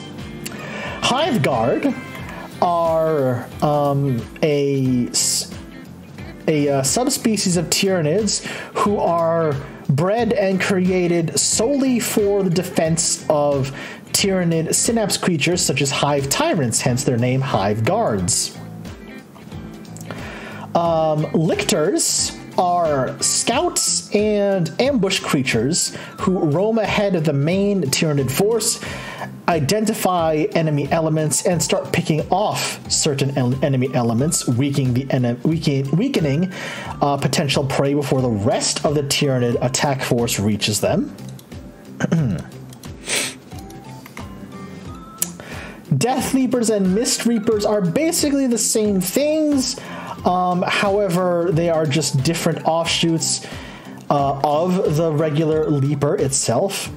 Von Ryan's Leapers, however, are a very different beast altogether. Revealed in the 10th edition trailer, because, spoilers, the 10th edition launch box is Tyranids versus Space Marines. This is the first instance of a Tyranid Leaper that doesn't act solo, but acts as a brood. You can field Von Ryan's Leapers as a brood of like 4 or 5, and they hunt as a pack. It's kind of impressive. Meiotic Spores and Mucilid Spores. These are very much the same thing as Spore Mines. Some Tyranid artillery will actually fire these other creatures off instead of bioplasma, and these Tyranid creatures, because they are Tyranid creatures, when they impact an enemy, they'll explode, sending spore mines and poison to scatter across the enemy that they hit. Or if they don't hit an enemy nearby, they will not explode, but instead, recover themselves and then continue to float around on the battlefield until they do find an enemy, at which they will basically just float over and kamikaze themselves at the nearest enemy that they find. It is a very fucked up life of a Meiotic Spore and a Spore Mine and a Mucilid Spore. It is, all things considered, that's fucked up even by Tyranid standards. That is fucked up even by Tyranid standards. Sorry. Oh! The Parasite of Mortrex. I had to take a very, very small detour here to speak about the Parasite of Mortrex. So, Tyranid warriors, which we will get to later on, but I'm going to have to talk about them briefly here. Tyranid warriors are a group of elite Tyranid bioforms that also function as synapse creatures, either solo or as a group. They are tasked, they're basically the elites of a Tyranid swarm, and they are tasked with more dangerous missions than normal Tyranid elements. And basically were sort of engineered to combat Space Marines, because when the Hive Mind first encountered Space Marines, they realized they were a very, very tough opponent, so they decided to divert resources to create essentially what they felt as a bioform that could combat Space Marines on a one-on-one basis, and that is where the Tyranid warriors came in. But the long and short of it is, without going too deep into Tyranid warriors at the moment, is that sometimes you can spawn Tyranid warriors with wings, making them faster and allowing them to reach other areas of the battlefield. But there was within one strain of a winged Tyranid a mutation, much like old One Eye, and this mutation led to the being classified as the Parasite of Mortrex. Mortrex being a hive world on an Imperium. And what had happened essentially was that the Imperium was able to repel a Tyranid invasion of the world, of the Hive City, and specifically on the Hive City of Mortrex itself. But they didn't do a good enough job of looking for Tyranid bioforms who had hid themselves. Because it's always possible, much like the orcs, it is always possible for a Tyranid organism to survive the war, to survive the resulting purges from the Imperium, to scour the land of any remaining Tyranid bioforms. They can hide themselves and mutate themselves to still cause havoc and eventually gather enough biomass on their own to call back the Tyranid hive fleet. You should kind of see where this is going. So the mutation that happened in this winged Tyranid warrior is that to ensure its own survival and to ensure that it would continue its own mission to consume the biomass of the planet, it evolved a specialized tail and specialized sac within its own body that would produce ripper eggs. And it would use its tail to inject ripper eggs directly into the chest or stomach cavity of a prospective human. And within a day or so, a fully grown Tyranid ripper would burst out of that person's stomach and start attacking other people around it. Chef, this sounds like Alien. Or this sounds like the movie Aliens. You're right. You're absolutely correct, because I am fairly sure that's exactly what inspired the parasite of Mortrex specifically. Like, even like, you look at this and you'll like look at because this is the old artwork for the parasite of Mortrex. This is the current parasite of Mortrex model. You'll notice it's got no eyes. It's got the same skull cap, basically as a xenomorph. Yeah. Yeah. Gotta go and set up for stream. Have a good one. Have a good one, Bird Portent. Thank you so much for hanging out, and have a wonderful stream, and have a wonderful day yourself. I apologize for any weirdness you may have seen on stream today. The Tyranids are just like that. The Tyranids are just like that. Pyrovores are a shorter range version of Biovores. Instead of having artillery on their back, they just have a venom cannon or an acid cannon, depending on which. Raveners. Oh, Raveners. Oh, what is that StarCraft 2 unit? Oh god, I can't remember the name. Give me a second. Zerg units.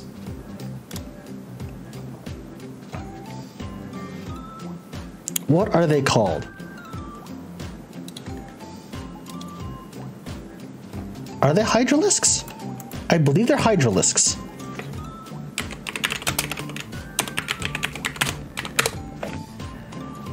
I think they're Hydralisks. They are Hydralisks. Yep, okay. Yes. Raveners are basically like, on the tabletop they are known as what are deep strike units, but in the lore they will burrow underground and then pop up where the enemy least expects them to be, and then just start devouring them immediately on the spot. Chef, if that sounds like Zerg Hydralisks from StarCraft 2, you're right. That's because that's pretty much what they're based on in both concept and design.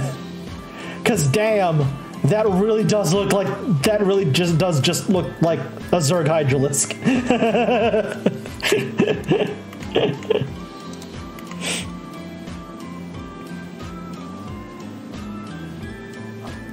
Here we go. I've already touched on Tyranid warriors.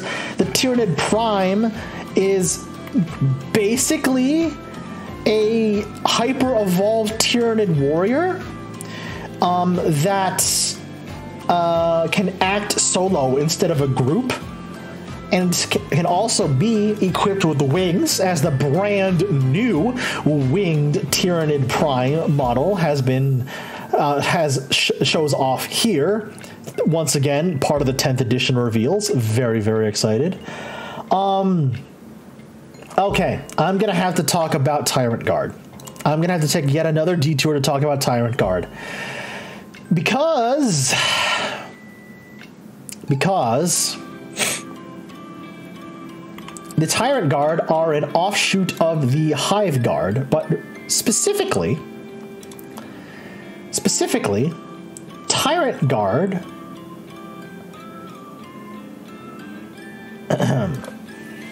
Tyrant Guard only ever showed up after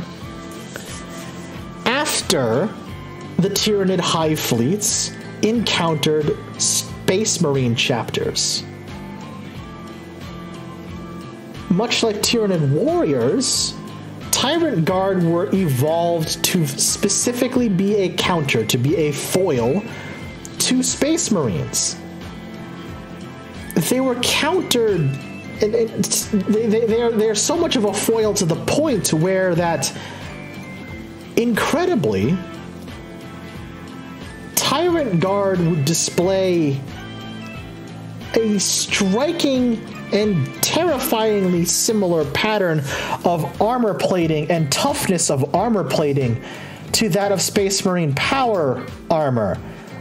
They would also be able to go long periods without sleep, much like the implant within a Space Marine's brain.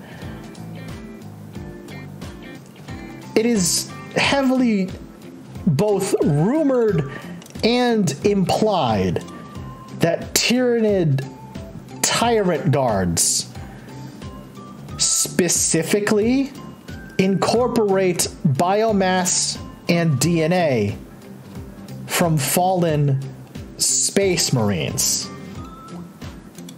which is a terrifying thought if you think about it. It is absolutely terrifying when you think about it.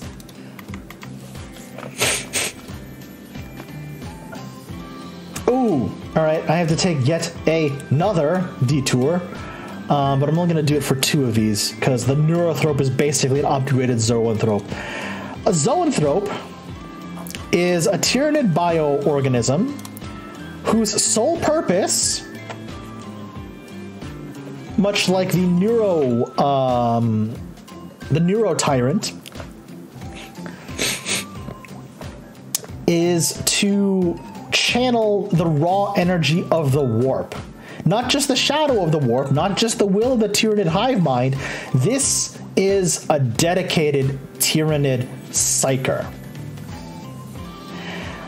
And they are often, they're often seen in broods, so you can have like multiple of these in a single unit. It is a unit of psychers, and using their collective brain power and force, they can channel the power of the warp in ways that individual psychers can't. I closed the wrong tab, pardon me. And there was one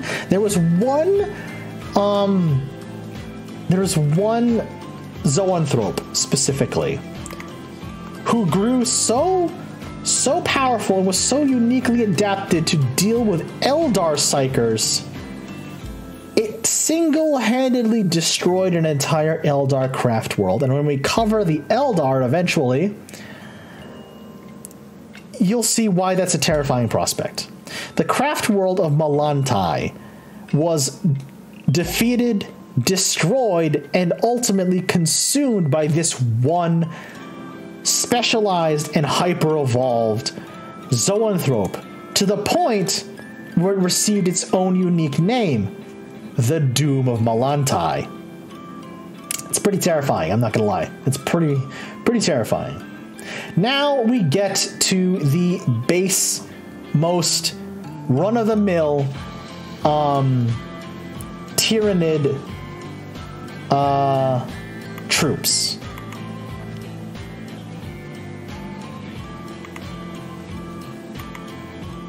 They used to only come in 2 flavors, but now we have 4 flavors, thanks, yet again, to the 10th edition reveals. Hormagaunts are man-sized little bugs who run very, very quickly and have 2 scything talons attached to them. And that is literally, they're not very, they're pretty terrifying individually, but they're not super, super strong, but you can field squads of up to like 30 of these things, like 20 or 30 of these gaunts. The Termagaunts are the ranged version, whereas Hormagaunts have scythes, Termagaunts have a, excuse me, have another subspecies of Tyranid bioform attached to them, be it a Devourer, a Strangleweb, a Spike Rifle, or a Spine Fist, but usually they're most commonly fielded with Flesh Borers. Neurogaunts are an evolution of the Gaunt strain.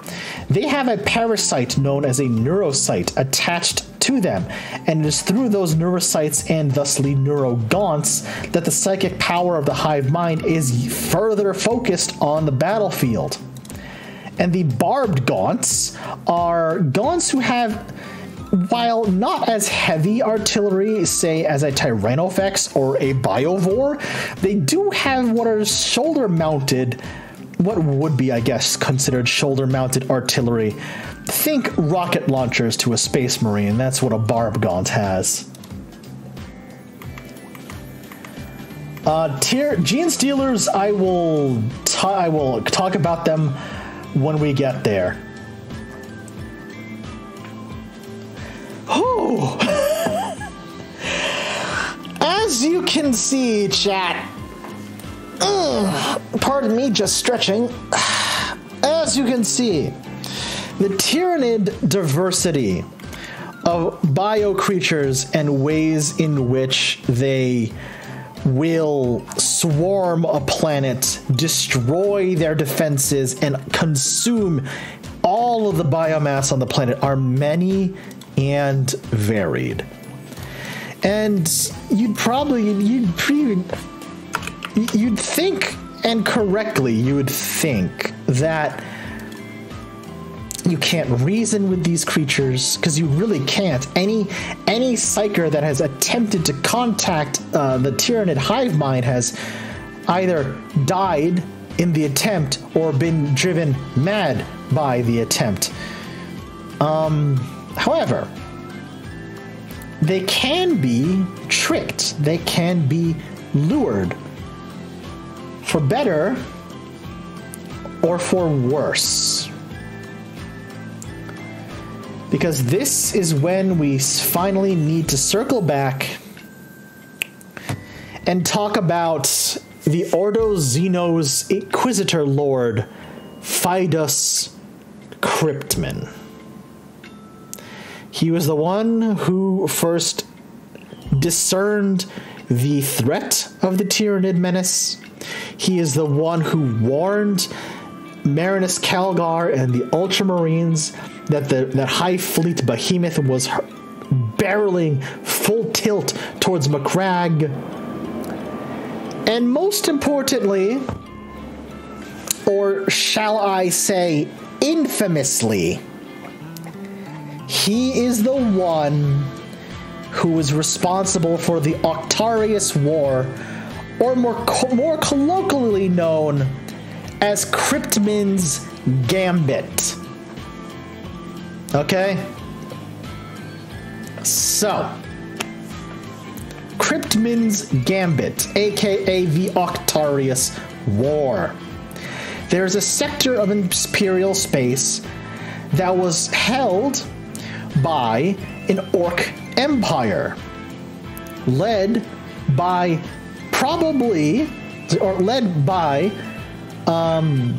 at first it was led by war boss Blacktooth, but eventually it would be headed by the most powerful and most infamous orc warlord in the entire galaxy. The self-professed, because we're talking about him again, the self-professed prophet of Gorkan Mork himself, Gazgul Mag Urathraka. I'm always impressed that I can actually get his name correct. I'm not gonna lie, chat. I'm not gonna lie, I'm always impressed I can get his full name correct.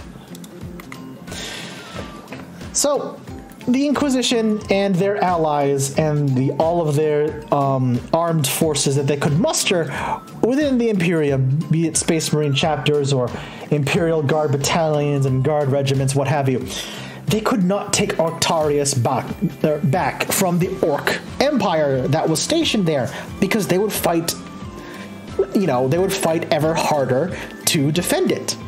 Because you know how orcs are, the bigger the fight, the harder they do fight and the more orcs show up. And that was the problem that Inquisitor Cryptman kept running into over and over and over again. How do you dislodge an enemy as tenacious and as battle ready and as bloodthirsty as the orcs? And that is when Inquisitor Cryptman realized a pattern within the Tyranid hive mind. They would go to wherever the largest concentration of biomass would be. And that is when Inquisitor Cryptman executed the Cryptman Gambit, as it would be known. He tricked the Tyranid hive fleet into making planetfall on the Arctarius sector in an attempt to get the orcs of Arctarius and the Tyranids of the Splinter Fleet of Hive Fleet Behemoth to attack and kill one another until either they were both destroyed or one of them would be weakened enough for the Imperium to swoop in afterwards and clean up whatever remained.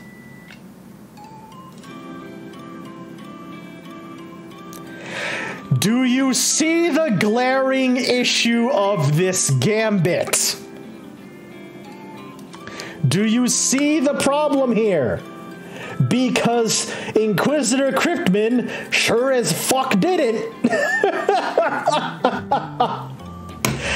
The orcs, when they realize that a good and proper fight is going on, will swarm in by the hundreds of thousands of millions to join in and fight and keep on fighting, because the orcs are just like that.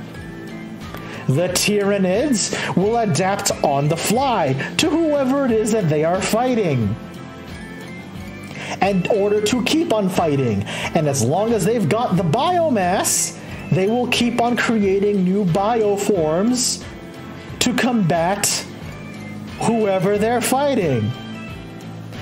Orcs die. If 10,000 orcs die, all of that biomass will be absorbed by the Tyranids to spawn more Tyranid bioforms to keep assaulting the orcs, who keep on coming because they realize there's a good enough fight on here, so they'll just keep throwing more boys who will die and get absorbed to create more Tyranids to keep on fighting the orcs that keep throwing themselves by the millions.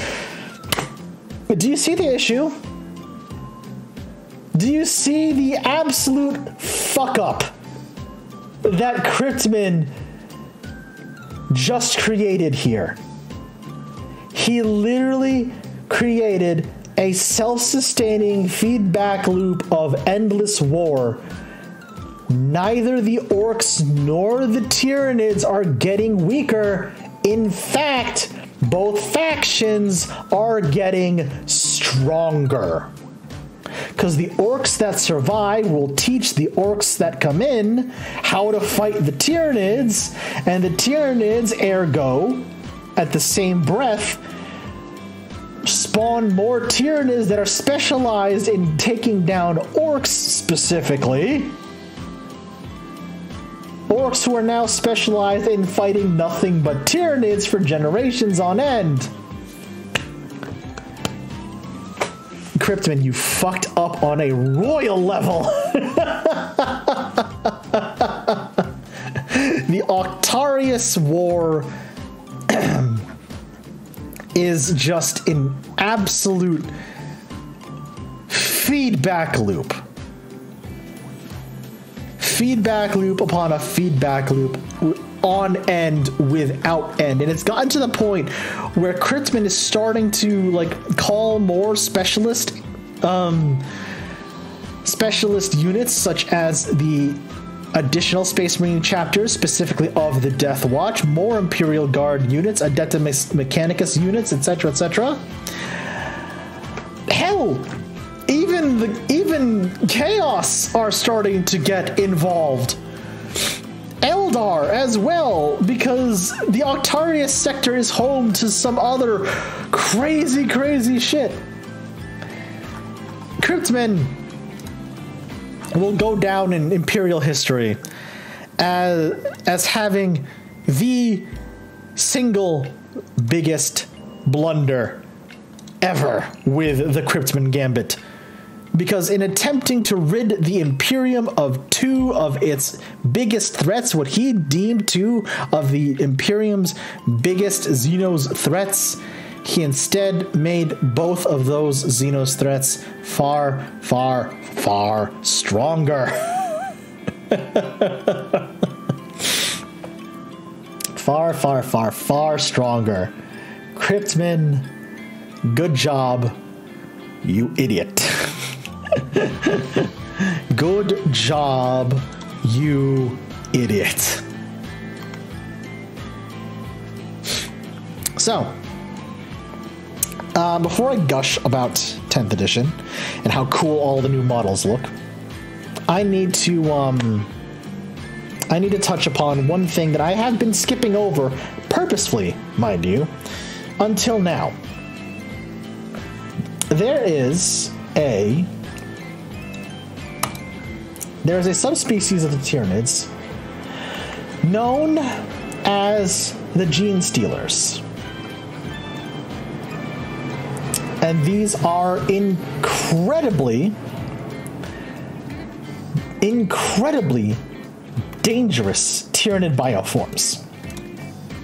Not just for their physicality, not just for their bloodlust, not just for their adaptability, but for their cunning as well. Gene Stealers, unlike every other Tyranid bioform, can operate independently from the hive mind. Gene Stealers actually do have their own sentience, their own intelligence of their own. At the end of the day, they are still Tyranid bioorganisms and will still report to the hive mind if a strong enough presence of the hive mind is in the area. That goes without saying. But the Gene Stealers are nefarious and infamous for being survivalists, for being independent, and for single-handedly destabilizing entire planets. And I'll tell you why. Because the Gene Stealers, the clue to that, the clue to the Gene Stealers' power like that, is actually in their name. Gene Stealers. How a Gene Stealer procreates and survives even stealthily on a planet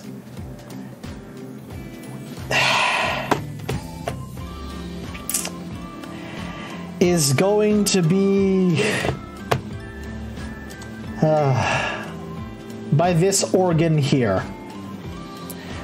The Gene Stealer ovipositor. I'm about to get TOS'd at this rate. Jesus Christ. I am gonna be I'm gonna be TOS'd at this point. Oh my god. So what this organ is capable of doing, first of all, if you know just from the name what an ovipositor does, you're probably as big of a degen as I am. Stop it. Get some help.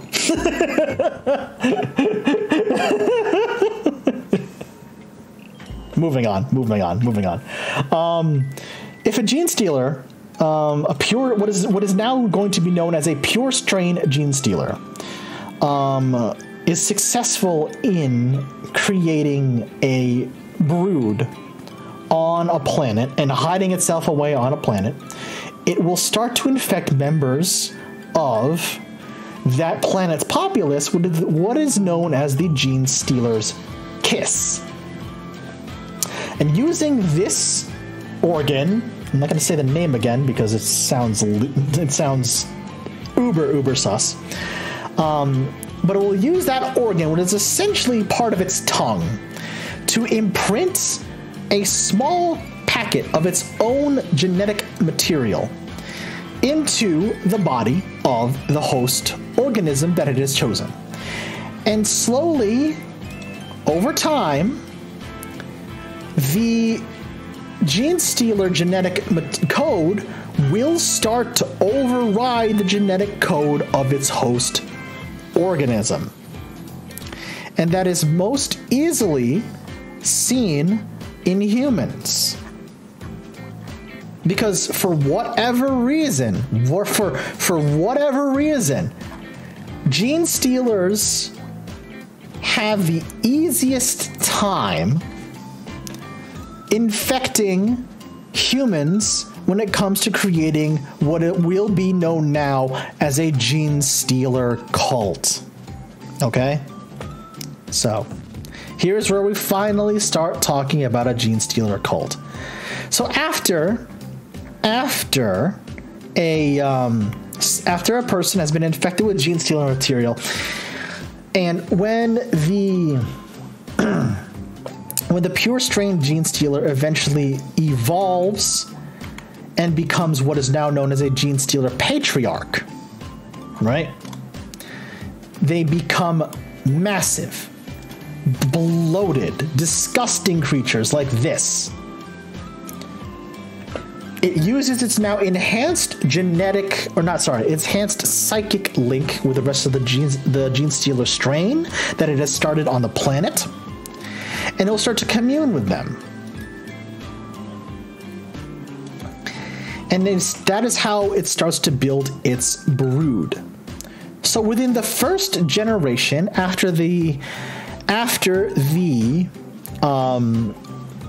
Gene Stealer's genetic material has infected and overwritten the DNA and the genetic structure of its host, we have what is known as a first generation Gene Stealer hybrid.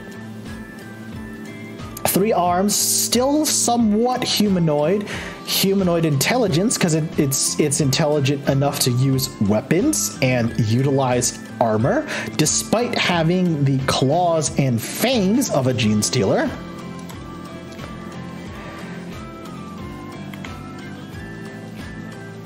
Now we get to the second generation of Gene Stealer hybrids, known as Gene Stealer acolytes. They have more humanoid features on their face and increased humanoid intelligence. How we get from a generation 1 to generation 2 and eventually generation 3 and of generation 4, I will leave entirely up to your imagination because we're moving on. By the 4th generation of Gene Stealer, by the third, god damn it, I can read. By the 3rd generation of Gene Stealer hybrids, they are practically indistinguishable from a normal human being. You would really only have to look really closely at them to discern that there's something wrong with them. Because they have 2 legs and 2 arms, and they don't have any outward sign of gene stealer biology. Unless you start looking at their teeth, which may be sharper than normal, and their eyes, which probably look very different to normal human eyes. Above them are the 4th generation gene stealers, also known as Primus and the gene stealer Magus. The gene stealer, the hybrid Primus, are what are the field commanders, while the hybrid Magus are what channels the psychic link between himself or herself and the gene stealer Patriarch. And now, what is the purpose of all of this? You're probably asking yourself, Chef. What is the purpose of a gene stealer cult infecting a planet? Well, once a gene stealer cult becomes powerful enough to infiltrate a planet, they can start what is known as a gene stealer cult uprising. They will rebel against the planetary authority stationed there, taking control of anything: infrastructure, planetary defense forces. Entire Imperial regiments of the Imperial Guard have been reported to be taken over by gene stealer cults at some time, which is why sometimes you will see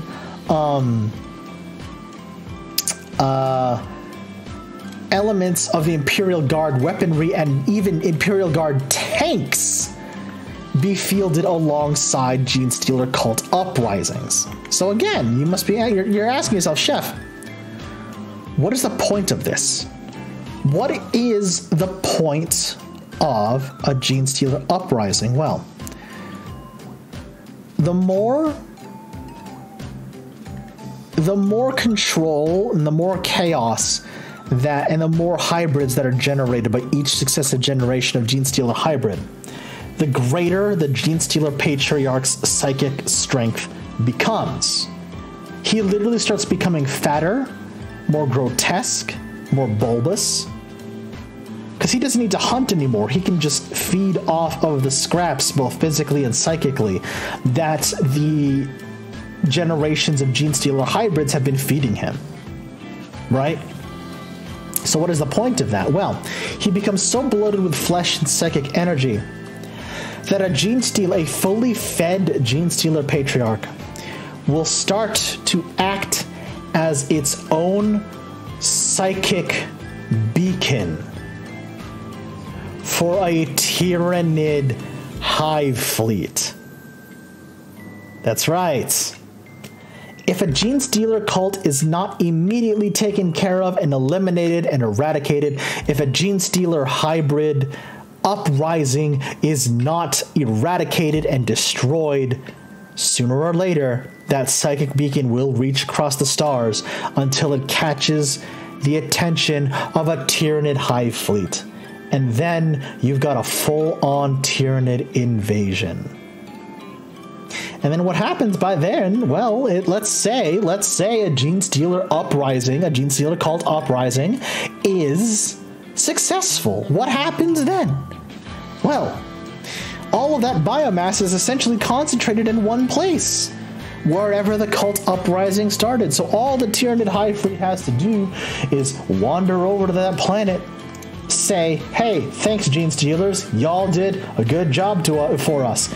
It's time for you to come back and rejoin the main hive fleet and be reabsorbed as pure biomass for the hive fleet. And then that's exactly what happens.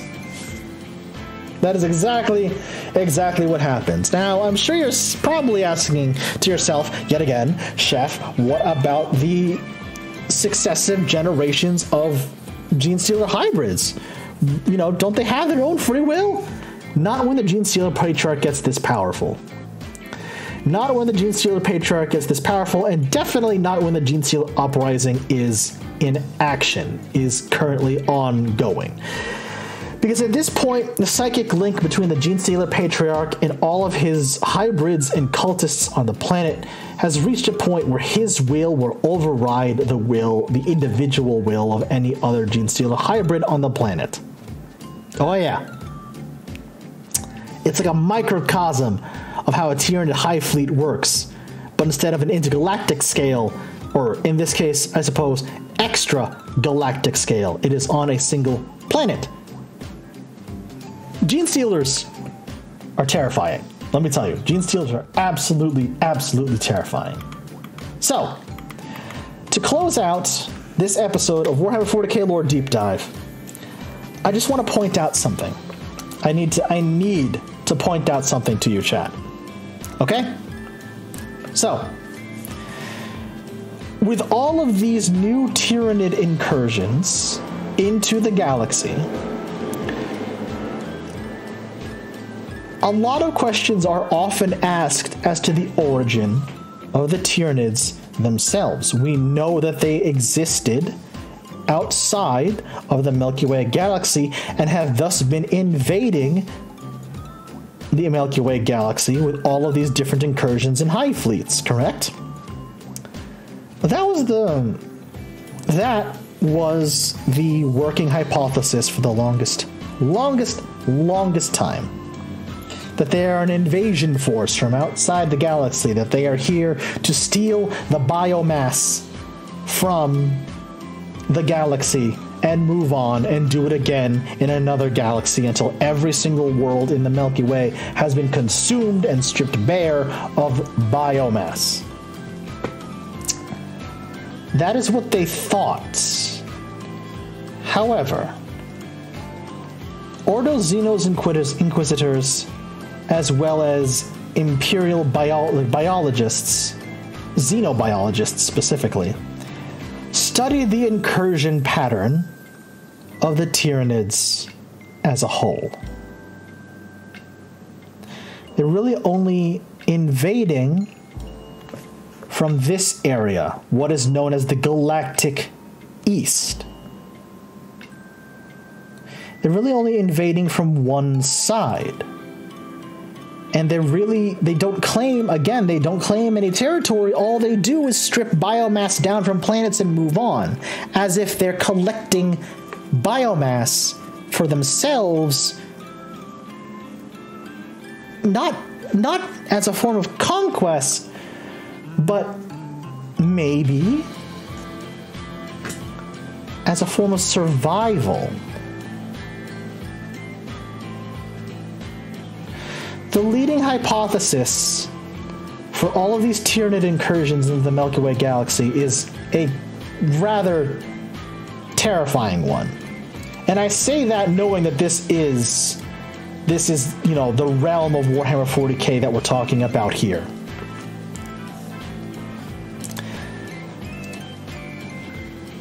It is a terrifying prospect. It is a terrifying hypothesis. What we're dealing with here with all of these different Tyranid invasions, this is not an invasion. This is not conquest. The Tyranids, like this, all of this, this is a refugee force. Something outside the Milky Way galaxy has either spooked or damaged the Tyranids to the point where they're fleeing.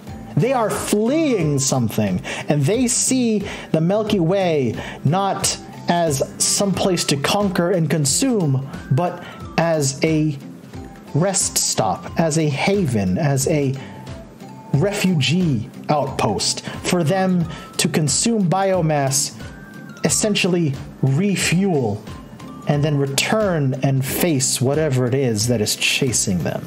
That's neither been confirmed nor denied from Games Workshop and those who write the lore for Games Workshop, but that is the most popular hypothesis, even amongst Games Workshop fans. And it's going to be very, very interesting to see if that hypothesis is proven right. Then just what is it that the Tyranids are fleeing from? And that'll wrap up this episode of Warhammer 40K Lore Deep Dive. Oh boy, it was a weird one. It was a wild one. It was at times a very, very disgusting one, chat. What can I say?